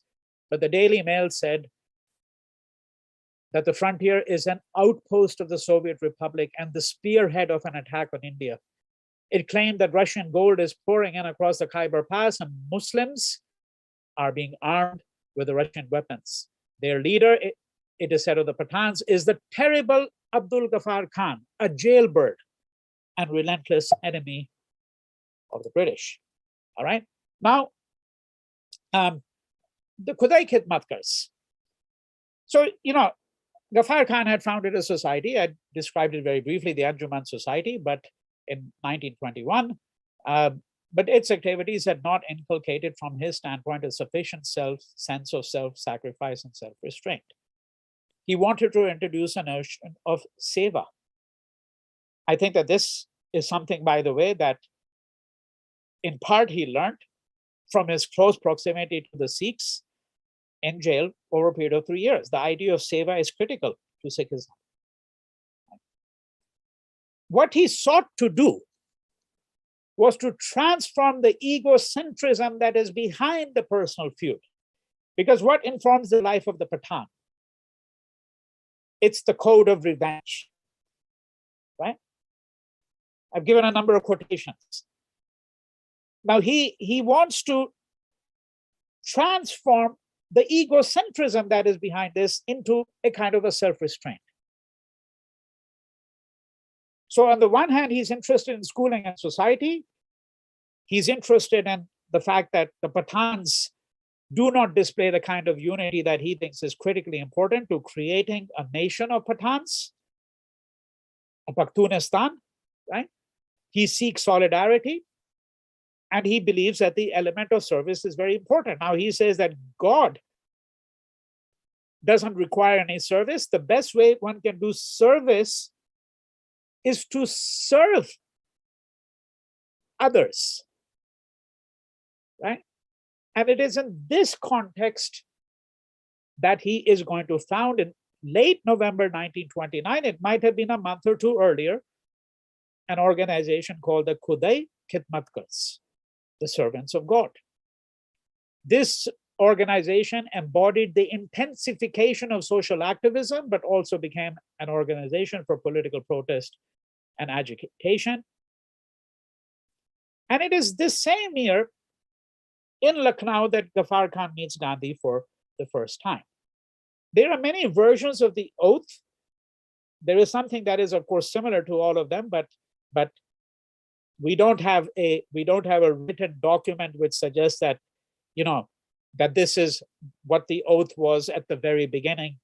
What we have is we have various oral accounts that have been furnished of what the oath was, and the gist of it, and I'm taking here the version that appears in what is perhaps, I think, at least down to the present day, the best scholarly book on the Khudai Khidmatkars, a book by Mukulika Banerjee called The Pathan Unarmed. And this appears this oath, the text of the oath as I've replicated it, here appears in this book. In the name of God, who is present and evident, I am a Khudai Khidmatkar. I will serve the nation without any self-restraint. I will not take revenge, and my actions will not be a burden for anyone. My actions will be non-violent. I will make every sacrifice required of me to stay on this path. I will serve people without regard to their religion or faith. I shall use nation-made goods, Swadeshi, right? I shall not be tempted by any office. Of course, this also suggests why he also disavowed power and the attractions of political office. But notice one thing, the most visible thing. This would be my response to those who characterize Ghaffar Khan as a Muslim nationalist or someone who's agitating for a kind of a Muslim nationalism. There is no reference to Islam, nor is this oath only restricted to Muslims. Not at all. Right? I think this is critically important when we're looking at the oath. Now, a nexus is going to be formed between the Khudai Khidmatkars, the KK, and the Congress very early on. The organization, as I said, is founded in 1929. You know, if you look at the bottom of this slide, Wali Khan, who is Ghaffar Khan's second son, suggested a deeper nexus, one that actually explains the very origins of the Khudai Khidmatkars. And I'm not certain that I necessarily subscribe to this view, but this is the view that he gives. The Indian National Congress held its annual session in December 1929 in Lahore. Given the proximity of Lahore to the Northwest Frontier Province, comparatively speaking, at least in comparison to Calcutta, of course, and Nagpur and so on, there was a very substantial Pathan presence. There were also Pathan women. So he writes that Bacha Khan called a Loya Jirga in Utmanzai. It was decided at the Jirga that an organization of volunteers should be established. Its members would have to wear a uniform. Thus, an organization under the title of Khudai Khidmatkar came into being in October 1929. Whether it was formed in October 1929 or November 1929, the critical point here is that Wali Khan is suggesting that this nexus between the KK and the Indian National Congress was much deeper, because it was in fact actually at the annual meeting of the Congress that he receives his inspiration. I think that this can be disputed. What are the circumstances under which the Khudai Khidmatkar actually was founded, right? But what is certainly very clear, indisputably clear, is that in early 1930, the Peshawar Congress Committee announced that Ghaffar Khan and the Khudai Khidmatkars would be allied with the Congress in the forthcoming civil disobedience campaign, right? And the implications of this were understood very clearly by the British, because they point out that the KK is in fact actually essentially calling for the same things that the Congress is calling for: boycott of government servants, frequent references to the boycott of foreign cloth, the use of qadar, and so on. And here you see a photograph which only points to the close relationship that, of course, Ghaffar Khan had with the Congress. And he was a member, of course, of the Congress Working Committee. He was one of the few members of the Congress Working Committee who voted against the partition plan in 1947. You see Nehru next to him over here, Sarojini Naidu, various other leaders that you can recognize. All right. The Kissa Kwanim massacre, Kissa Kahani, really, because it's a storyteller's bazaar. This is in Peshawar. This massacre takes place on 23rd April 1930. This episode is of critical importance in trying to understand the history of two things. One, the history of the Khudai Khidmatkars. The other is the problematic of the representation of the KK in colonial texts, right? So this incident takes place on 23rd April 1930. Just a few days before this incident, the Congress had sent an inquiry committee. So I want to make sure that people understand that I'm not speaking of an inquiry committee appointed in the aftermath of the massacre. There was a committee for that purpose too. What I'm speaking about is a Congress inquiry committee that had attempted to enter Peshawar, was prevented from doing so before the massacre. 2-3 days before the massacre, the committee had come there to look into the repressions that were taking place in the frontier province. Okay, but Ghaffar Khan and various other people in the organization had repeatedly told the Congress that there is enormous repression being undertaken here, and the Congress decided that they were going to investigate this. Now, the KK had gathered at the Peshawar railway station. The British had sent armored cars and troops.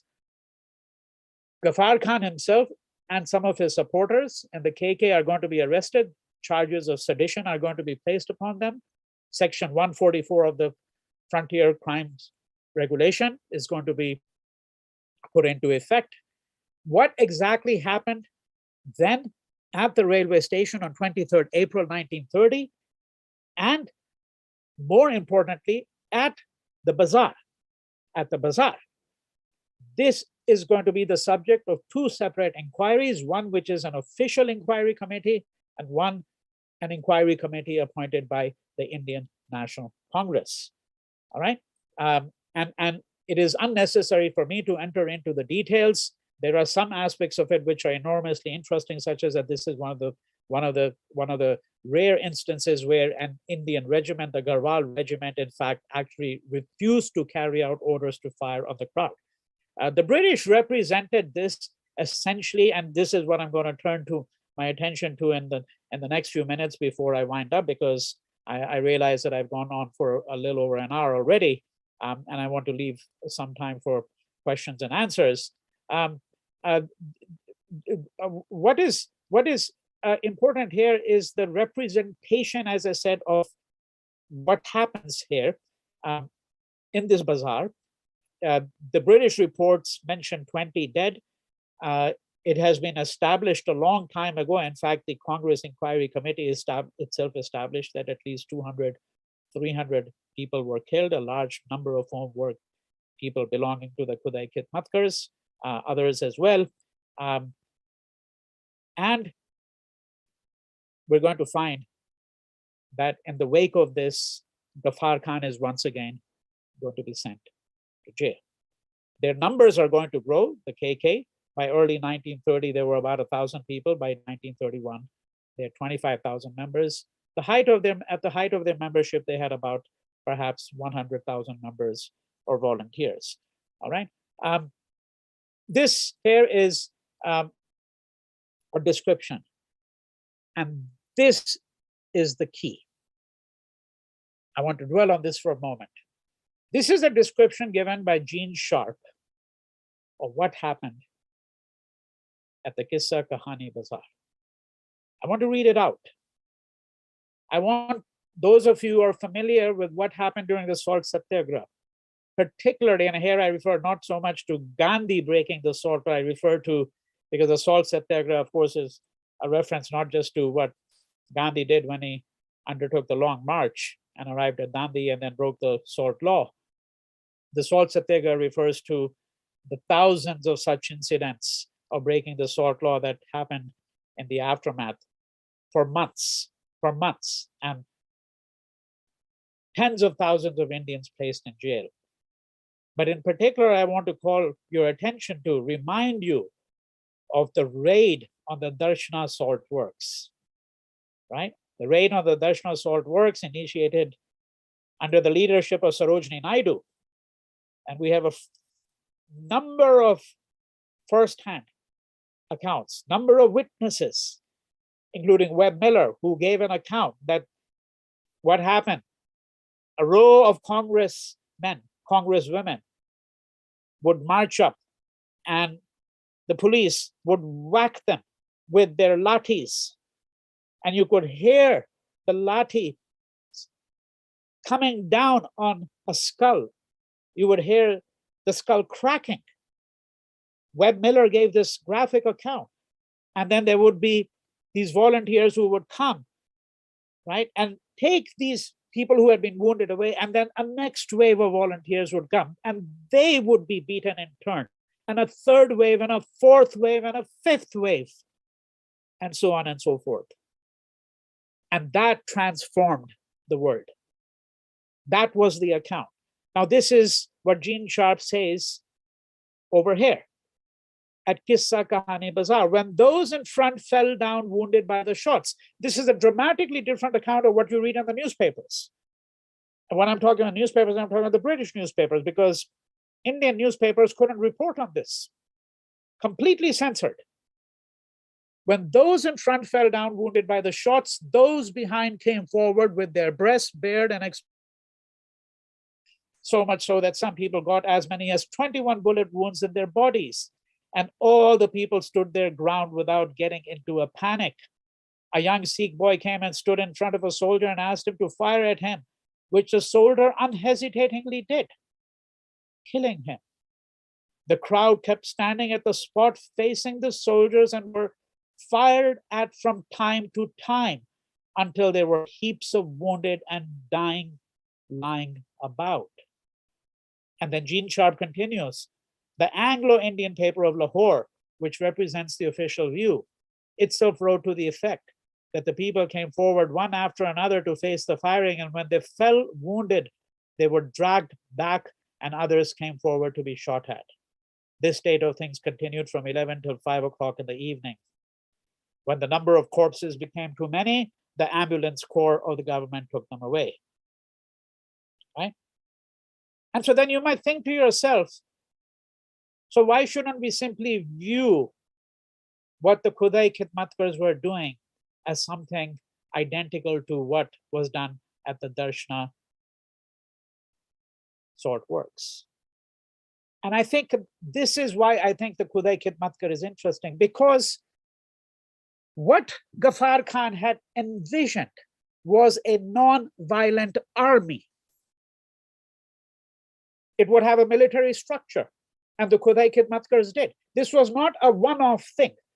This is not like the Darshana Salt Works, which is a one-off thing. Okay, this is what you do when you raid the Darshana Salt Works. What Ghaffar Khan is thinking of is literally a standing army with a military structure, but it will be completely committed to the idea of non-violence. And the Khudai Khidmatkars, much like a regular army, would have marches.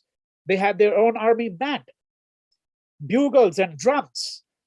They had a uniform. They're called the red shirts. There's a lot of literature that has been written around the red shirts. I mean, the color red, of course, also from the point of view of the British, it was very handy because they could simply associate it with communism, with the Bolsheviks, right?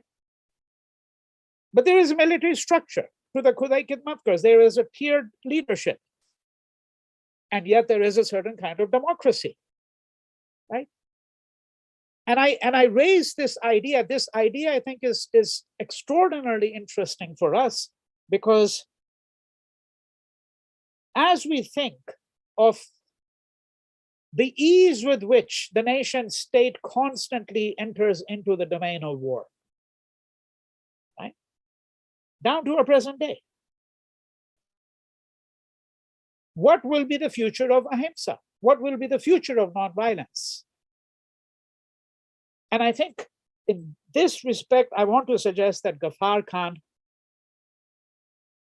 took us further along the road in thinking about what we might describe as a formal military structured army committed to the principles of nonviolence. Now I'm going to just have to omit all of this because as I said, in the interest of time, I have to omit all of these. These are newspaper accounts from The Guardian, 6 May 1930, which will suggest all of these newspaper accounts that I'm going to just quickly show you in a minute.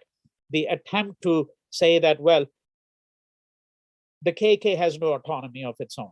The Khudai Khidmatkars have been purely influenced by the Congress. So this is the old argument that is always used in every nation state to delegitimize political protests. You say outsiders have come in. They're the ones who are responsible. Here the argument is that the Congress really are outsiders And then furthermore, of course, the idea is that we also have communist influence here. This is the old argument that the virile Muslim, right? When the weaker peoples of the frontier, like the Hindus, realize that the British are the only force that stand between them and the virile Muslim, who is particularly in the frontier likely to get completely out of hand, right? And you can see the comedy here. This is an article that is published in the Times of India, which was a British-owned newspaper at that time. And it's the same Times of India that we have today, but of course it's a very different newspaper, and this was a British-owned newspaper. Fierce attacks on armored cars. It's not the armored cars who are attacking the crowds, it's the armored car that is being attacked by a crowd that has no guns. If you read the entire article, what are they attacking these armored cars with, right? And the whole attempt to represent the KK as a menace.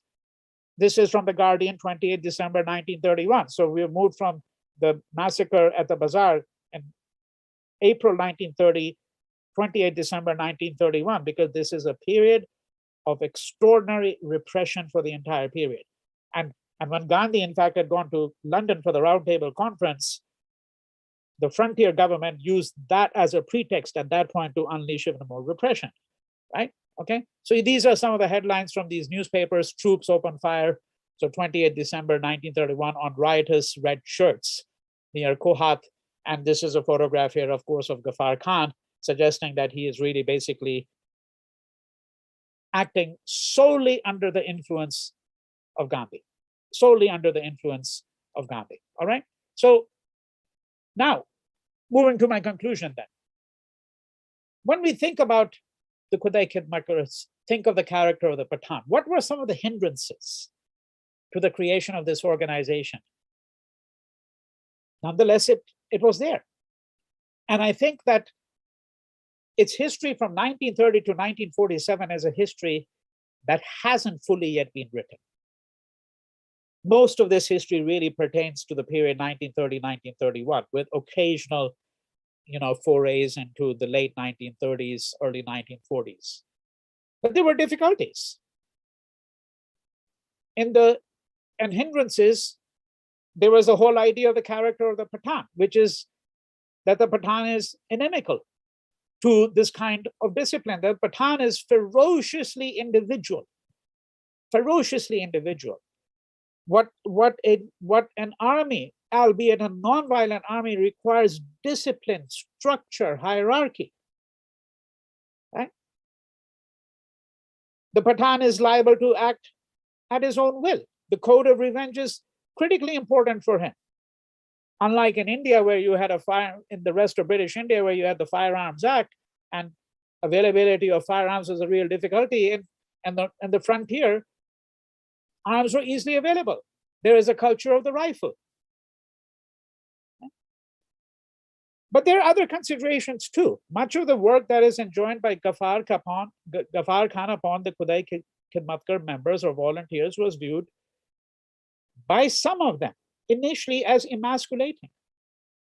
As one KK member stated in 1992, so there are a set of interviews that Mulika Banerjee did in her book, The Pathan Unarmed, and these quotes, these interviews refer to those interviews that she did. There was a lot of propaganda, as one KK member said in 1992, saying that it was a woman's job to spin thread, right? And you will see over here that this is what Ghaffar Khan is doing. So, we can also get into a detailed discussion of what we might describe as the politics of masculinity and femininity that we would really have to think about when we are thinking of what the KK were involved with. There was, of course, very heavy British propaganda that the red shirts were communists, and this was, of course, a real obstacle for the KK because involvement in communist activity was an invitation to get picked up by the police state and be taken into custody. The remoteness of the frontier and the frontier crime regulation meant that repression was extraordinarily severe. So the penalties that attached to people who joined the KK were extraordinarily severe, especially if the government found a pretext to repress them. Right? So we can omit this now because I think you have some sense of what I've been describing as the colonial view of the Pathan and the Afridis, the infantilism, the capriciousness of the Pathan, and all of that, right? And this here is a little sort of a clip which again speaks about the purported association of the red shirts with Bolshevism, which is really frankly laughable. The idea that the KK were in any way really involved with communism, but this is certainly an attempt that was often made, right? And if we had to do a systematic history that would take us to the very end, of course, I think we would have to understand Ghaffar Khan's relationship to Pakistan. Because one of the things I pointed out, so the Khudai Khidmatkars is essentially dismantled at the time of partition, 1947, fundamentally dismantled. And so its history really is a history from late 1929 to 1947, about 17 years. And some of you may well be aware of the history of what happened, the whole referendum. I won't get into that. If anybody has a question about it, I will be happy to address it. Some final concluding thoughts. Ghaffar Khan was a figure of subaltern rather than elite politics.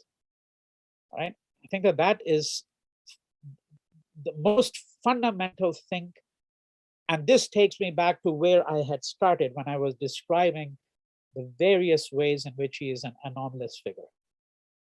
Okay? In the history of Indian nationalism and Muslim nationalism.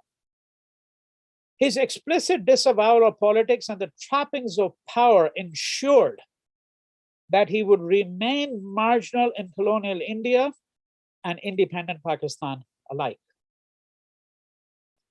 One of the reasons why he has been invoked by some people, I have some misgivings about this question. But one of the reasons why his name has been invoked is because he has been put forward as an illustration of the good Muslim.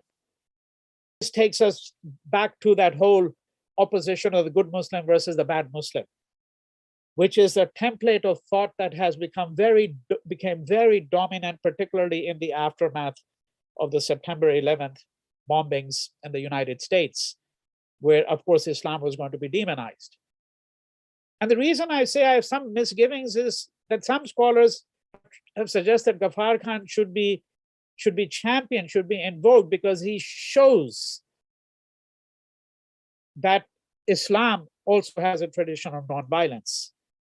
And I have some misgivings about it, not because I think that this is not the case. My misgivings are that I don't think the onus is on Islam to show, Islam in particular, to show that it has the space for nonviolence within it. I find this attitude a little bit patronizing, right? And that's what my misgiving is. And recall what I also said, that we would have to seriously put into question the idea that Ghaffar Khan, who really was a devout Muslim, that he actually thought and acted on behalf of the Pathans as a Muslim. I think that we would have to seriously question that proposition as well. Right? Ghaffar Khan leads us to a renewed understanding of the power of nonviolence and the intricate relationship of violence to nonviolence. By this, I mean, of course, that the fact that it was the Pathan who was capable of becoming a volunteer of the Khudai Khidmatkars, and everything that we know about the KK suggests the extraordinary discipline they exercised over the course of 17 years. I'm certain that there were lapses, as there have to be, right? But is it the propensity of the Pathan to violence, which also gives him dialectically the propensity to nonviolence in the most rigorous fashion? I think that this is one of the most fascinating questions that emerges, in particular from a study of Ghaffar Khan and the Khudai Khidmatkars.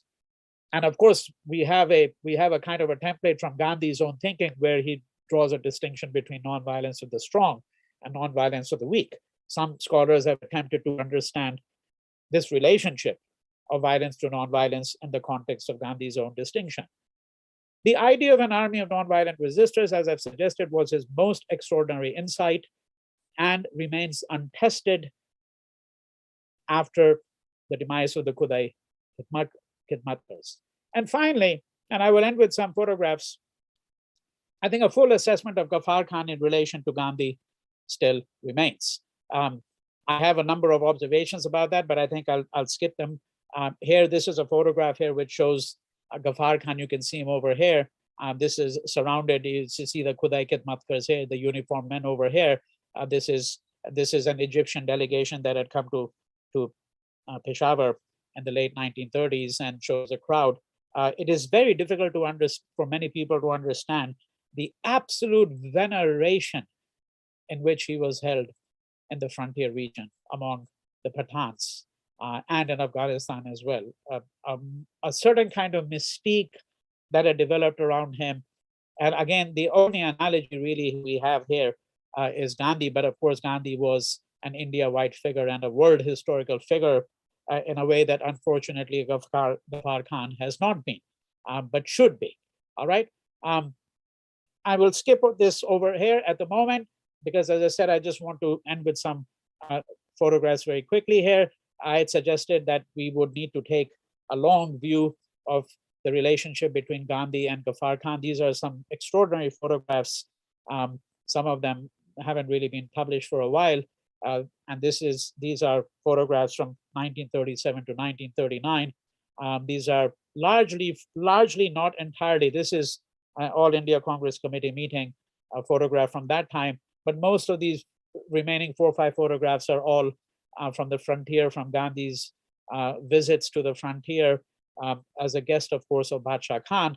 And here he is on the frontier mail. You see Gandhi over here is about to board the train.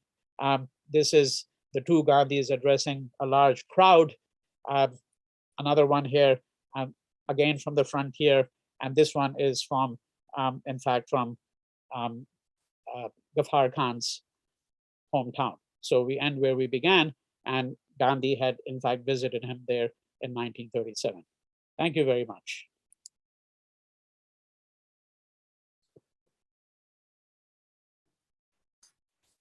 Thank you, Professor Lal. That was a fascinating lecture. To the list of forgotten idols, we had conveniently added the name of Khan Abdul Ghaffar Khan, and it is of some recompense that we could listen to you today, sir. It was truly a comprehensive, critical, and informative presentation. Thanks a lot. Sir, shall we move on to the discussion part of the lecture? Certainly. Okay. Yes, and I apologize for the length of it. I just didn't realize. I mean, I know we started quite a bit late, but still it's gone a much longer than I'd anticipated. But we were with you, sir. We were really, truly enjoying your presentation. Sir, shall I read the questions for you? Certainly. These are the questions raised by our audience. This one is from Prantik Banerjee. He asks you this one. Okay, I'll read the question. The ongoing Azadi Ka Amrit Mahotsav celebrates the contribution of tribals to Indian freedom struggle. Interestingly, the list of tribal leaders includes Munda, Murmu, and many others, but fails to mention Khan Abdul Ghaffar Khan's name.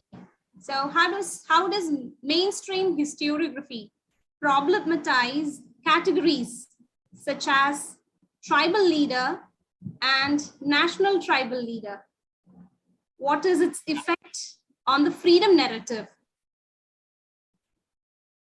Right. Well, this is in fact actually a very interesting question, because the person who has posed it is absolutely correct, that there is an attempt, if I may put it this way, to start recognize the contribution of some of the tribals to India's freedom struggle. Birsa Munda is the person. I mean, so the Munda that is referred to here is Birsa Munda, is obviously the most iconic figure in that attempt.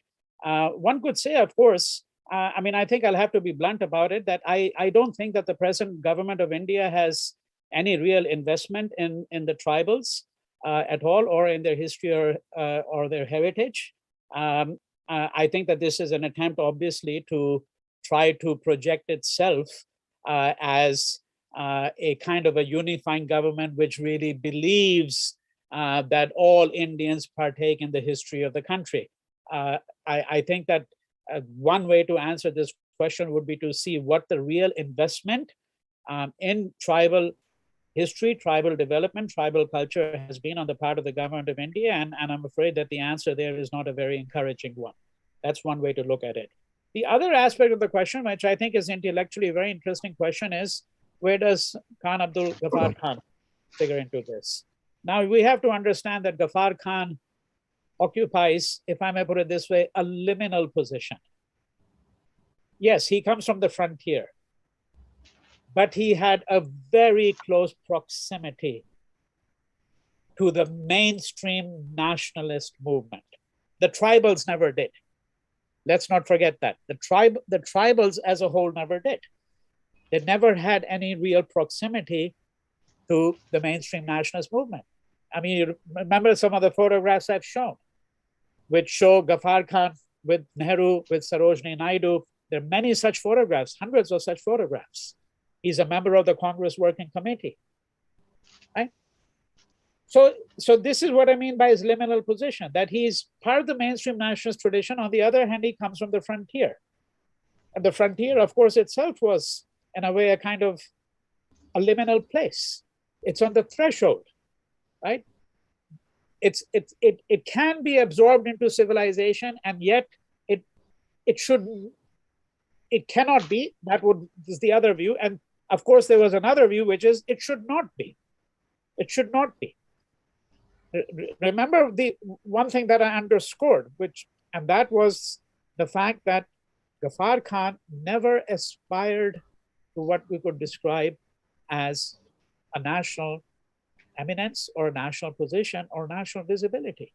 The fact that he had it for a period of time owed, of course, very substantially to the proximity that he had, especially to Mohandas Gandhi. Right? So I think that this question is a very arresting one, because it would really require us to think very seriously about the category of the tribal. And of course, the real import of the category has to do with political economy, because the tribals all inhabited areas that were largely areas where the colonial state engaged in extraction, right? But we can also use James Scott's idea to suggest that one of the things that in fact is common between the Mundas and the Pathans, for example, is the fact that to some degree, both of them embody what can be called non-state spaces. Right? So I think a full answer would require an investigation of this kind, but it's a very interesting question. Thank you, Professor Lal. This one is by Anisa Fatima. Could you tell us how central the Pakhtunwali code is to Pashtuns in contemporary Afghanistan? Do you think the element of revenge is sometimes overstated in narratives as compared to other codes like hospitality? Oh, well, there is of course a very substantial literature about contemporary Afghanistan. Much of the, hard reason, of course, for such a profuse literature has to do with the fact of Afghanistan's place in geopolitical discourses of the present day. Some of these works have attempted to describe whether this code of Pakhtunwali is still holds a place in Afghanistan among the Pathans, especially. We have to remember that, of course, Afghanistan is not only Pathans, there are other groups there as well, the Hazaras and so on. So I think that I'm not sure that I'm really in the position of being able to say something in great detail on this particular question, because it would really require a foray into contemporary scholarship. And I think that the bulk of the works that I have seen about contemporary Afghanistan really don't really are not what I would describe as works in social anthropology. They are more really works which have to do with the contemporary importance of Afghanistan, particularly over the course of the last 4 decades, and geopolitical discourses. But I can certainly say this, that when you're looking at the long period of colonial rule, I don't think it would be a mistake to say that the element of revenge or badla is being actually overstated in the narratives. I think that this was very much part of the ethos of that society. I think what is important, from at least from the standpoint from which I spoke, was to attempt to understand how the egocentrism of that is entailed in the personal feud is sought to be transmuted, transformed into something that would become a different kind of force for creating a new society. That is what Ghaffar Khan was attempting to do. And that's what I would like to really focus on. One second, Krishna ma'am. There is a question from Ajay Singh. Yeah. Have you seen that? Yeah, I see the question here. Why was Ghaffar Khan imprisoned in post-independence Pakistan? And what has been his status and standing been among Pathans? Well, I think his standing among Pathans remains enormous. Let us not forget that when he passed away, 1988, this was in the midst of war, of course, and they called for a ceasefire so that all the Pathans, he actually died in a hospital, if I remember correctly the details, he died in a hospital in Peshawar, but the body was taken to Jalalabad, across the border into Afghanistan, because he had spent the last decade or two of his life in Jalalabad. And so, and in order to ensure that not only simply that his body could be taken, but that the thousands of Pathans who wanted to join the funeral procession could do so, they actually called for a ceasefire, which was almost entirely observed. I mean, there were a few small lapses, but it was really observed. And it was partly because of the enormous stature that he had among his people, right? With respect to the first part of the question, why was he in prison? Well, I have that slide, which I had to omit, where I talk about Ghaffar Khan and Pakistan. Okay, and there I discuss what his view was of Pakistan, because let it be said very clearly and unequivocally, absolutely clearly and unequivocally. Number one, Ghaffar Khan remained completely hostile, unreceptive, if one wants to use a slightly gentler word, to the Muslim League. He did not at all agree with the politics that drove the Muslim League. And I think that the first thing to understand about why he came to have the reputation that he did in Pakistan, which sent him into jail constantly over 15 years. In fact, the first 15 of his first 18 years in Pakistan are spent in jail. A good number of those years in solitary confinement. So when Ayub Khan, who was Pakistan's military leader, had Ghaffar Khan arrested and removed to Sindh in April 1961, he gave a press conference on April 12th, where he said, in response to a question as to why Ghaffar Khan had been arrested, he said that Ghaffar Khan had made unreasonable demands. And I quote here, Abdul Ghaffar Khan wanted the frontier area to become a part of India. Having failed in that venture, he demanded a separate province in Pakistan, where he wanted to be the king. This is Ayub Khan saying this. Ayub Khan saying he wanted to be the king. Later, he wanted to make this frontier region a part of Afghanistan. So if you had to put it in a word, in one single word, what was Ghaffar Khan from the point of view of the Pakistani establishment? Traitor. He was a traitor. And what do you do with traitors? You put them away if you don't shoot them dead. this is what the state of Pakistan did. And it is, of course, only much later when his brother, Abdul Jabbar Khan, or Dr. Khan Sahib, as he was really known, right, who had led the two ministries in 1937 and 1946, when the Congress won elections before independence, and he formed the ministry, and then Dr. Khan Sahib eventually, of course, rose to prominence in the politics of Pakistan itself, right? Now, Ghaffar Khan, of course, never had that standing that his brother did. His brother, by the way, was assassinated. He never had that kind of standing, right? But I think it is very important to bear in mind that this relationship that Ghaffar Khan had was a relationship of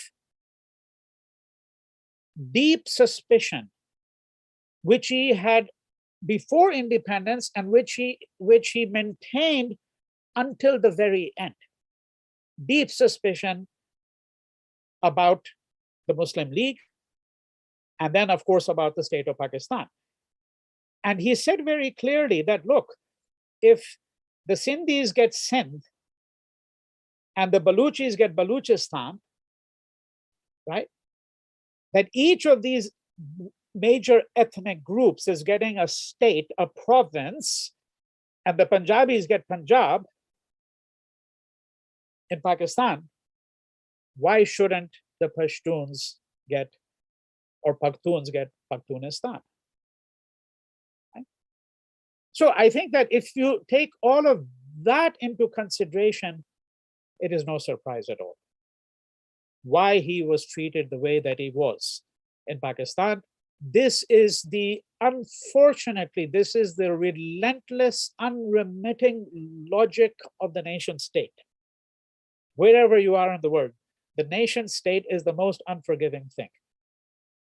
And what the nation state demands is complete loyalty. This is something that Ghaffar Khan could not give.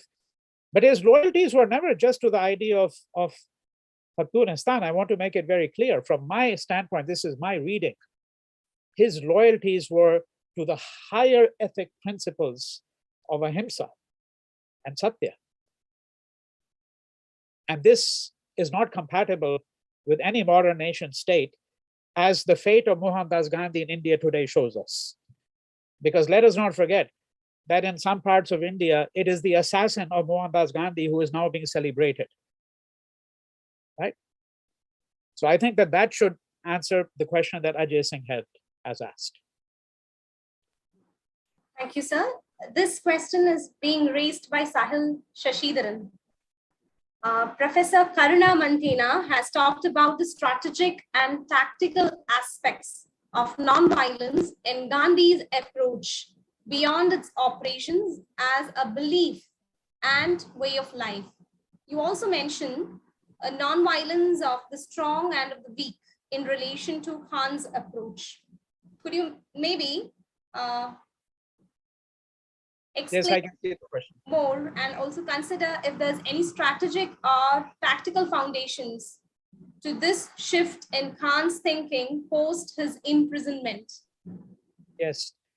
I mean, this is a question that calls for a very complex answer. I mean, I'm going to have to try to crystallize it so that I don't go on for 15 minutes in attempting to answer this question.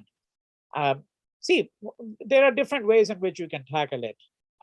I'm familiar with the work of Karuna Manthena and what she has written on Gandhi. First consideration is to very briefly look into what we might describe as the politics of sexuality, the politics of masculinity, the politics of femininity. See, it has been argued apropos of Gandhi. This is an argument. Biju had mentioned this, when while I was being introduced, and in his preamble, as it's called, he had mentioned the work of Ashish Nandi. And of course, one of the arguments that Nandi had made in The Intimate Enemy. It's an argument that appears in some other works as well, including his essay called Final Encounter on the Politics of the Assassination of Gandhi. But one of the arguments that he had advanced there was an argument about how Gandhi attempted to, if I may put it this way, free himself of the stranglehold of the colonizers' language. And of course, by that one means not literally only the language, but what one means is the whole conceptual framework that comes with that particular language. Right? And the representation of Indians, particularly Hindus, as effeminate had much to do with the trajectory of Indian nationalism, because Indian nationalism, one principal trajectory was a response to that. Right? And what Nandi wants to suggest is that that response itself was within that same conceptual framework. And it's really only Gandhi who offered a very different framework when he put forward the idea of androgyny. Now, Mukulika Banerjee in her book, The Pathan Unarmed, suggests that this framework, which she likes very much, nonetheless may not actually be particularly productive in the case of the Khudai Khidmatkars. Right? That is to say that a different kind of non-violence of the strong was going to be exemplified there, to go back to the terms of this question. Because the charge of effeminacy was never laid at the hands of the Pathan. But there again, I think we have to do a little bit more nuanced reading of what one understands by masculinity, because masculinity is not muscularity alone. And of course, in some respects, it's not muscularity at all. It has nothing to do with physical strength. It has to do, the Brahmin is the true repository of masculinity in Indian culture. That's what Nandi argues, not the Kshatriya, because the Brahmin is the fount of reasoning. And it is reasoning, which itself is masculine. Now, the Pathan was incapable of reasoning. The Pathan was tempestuous. That was the predominant colonial representation. He's wild, he's tempestuous, right? He doesn't operate in the language of logos at all. So the Pathan is feminine in his own way. But you need a different kind of non-violence of the strong to offset this femininity than the non-violence of the strong that you need among the Hindus, the so-called effeminate Hindus. Right? So this is what I mean when I say that one can get into a very complex trajectory here, because then one might have to delineate between different forms of non-violence of the strong. I mean, the simplest reading of non-violence of the weak and non-violence of the strong, of course, goes back to what happened during the Salt March, because I'm certain that many of you are here aware of the fact that, you know, there were just a little bit less than 80 marchers that accompanied Gandhi. Not one woman, not a single woman was picked. Now, that wasn't because Gandhi didn't know women or because he didn't want women coming into the public sphere. Quite to the contrary. I mean, if you read the autobiographies written by women, including Kamala Devi Chattopadhyay most famously, but you know, you read Sarojini Naidu, with any number of women, some of whom are not as well known as the two figures that I've mentioned.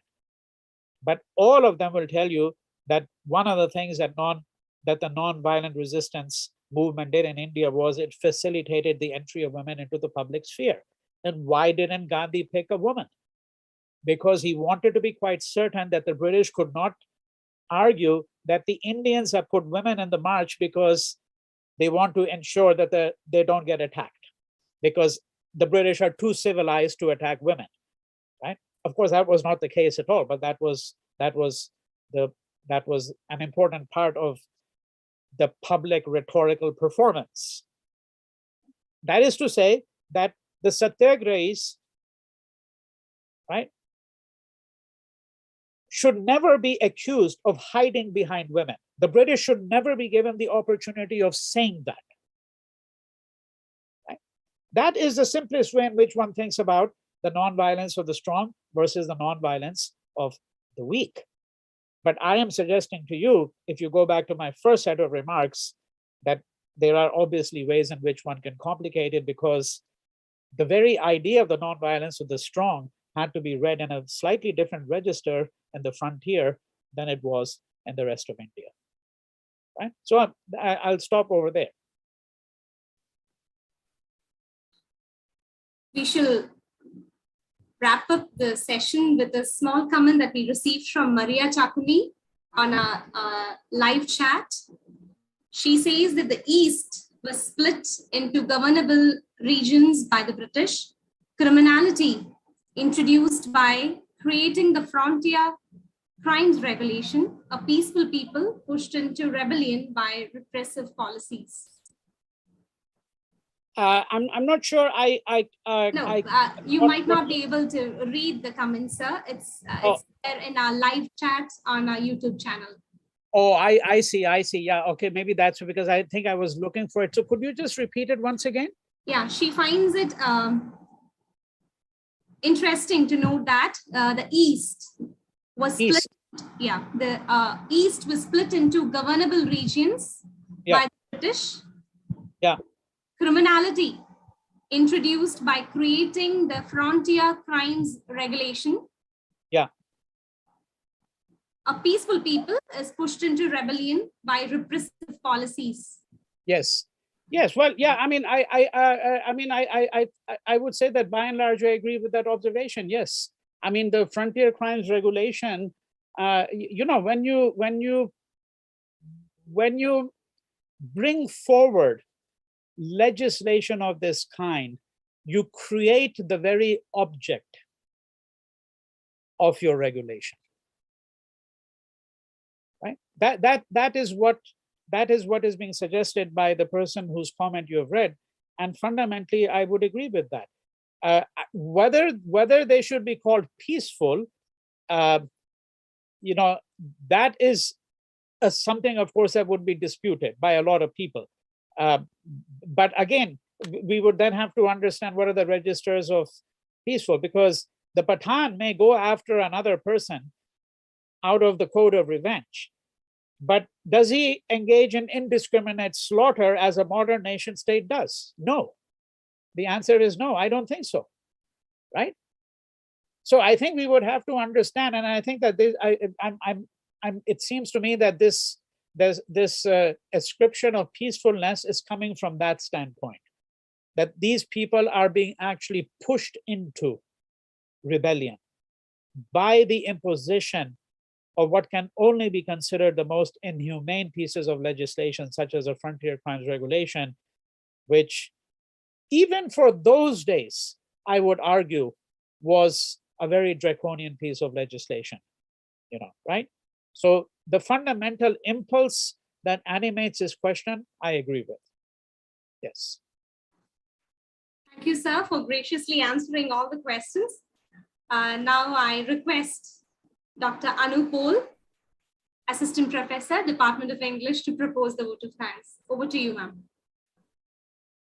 Thank you, Christina.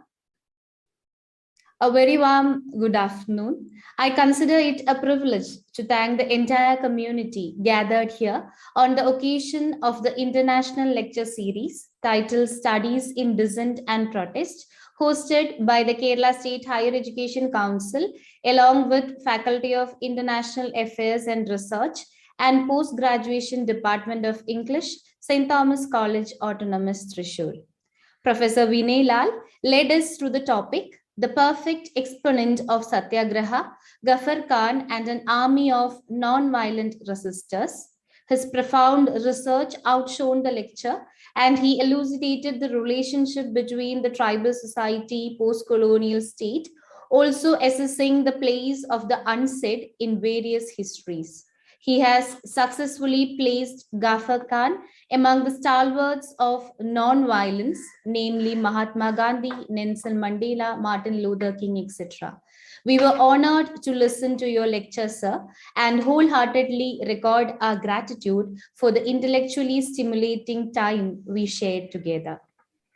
This initiative by the Kerala State Higher Education Council is a commendable effort in encouraging interactions with well-versed scholars all over the world. I put on record our gratitude for opening such a broad vistas, encouraging socially significant discussions.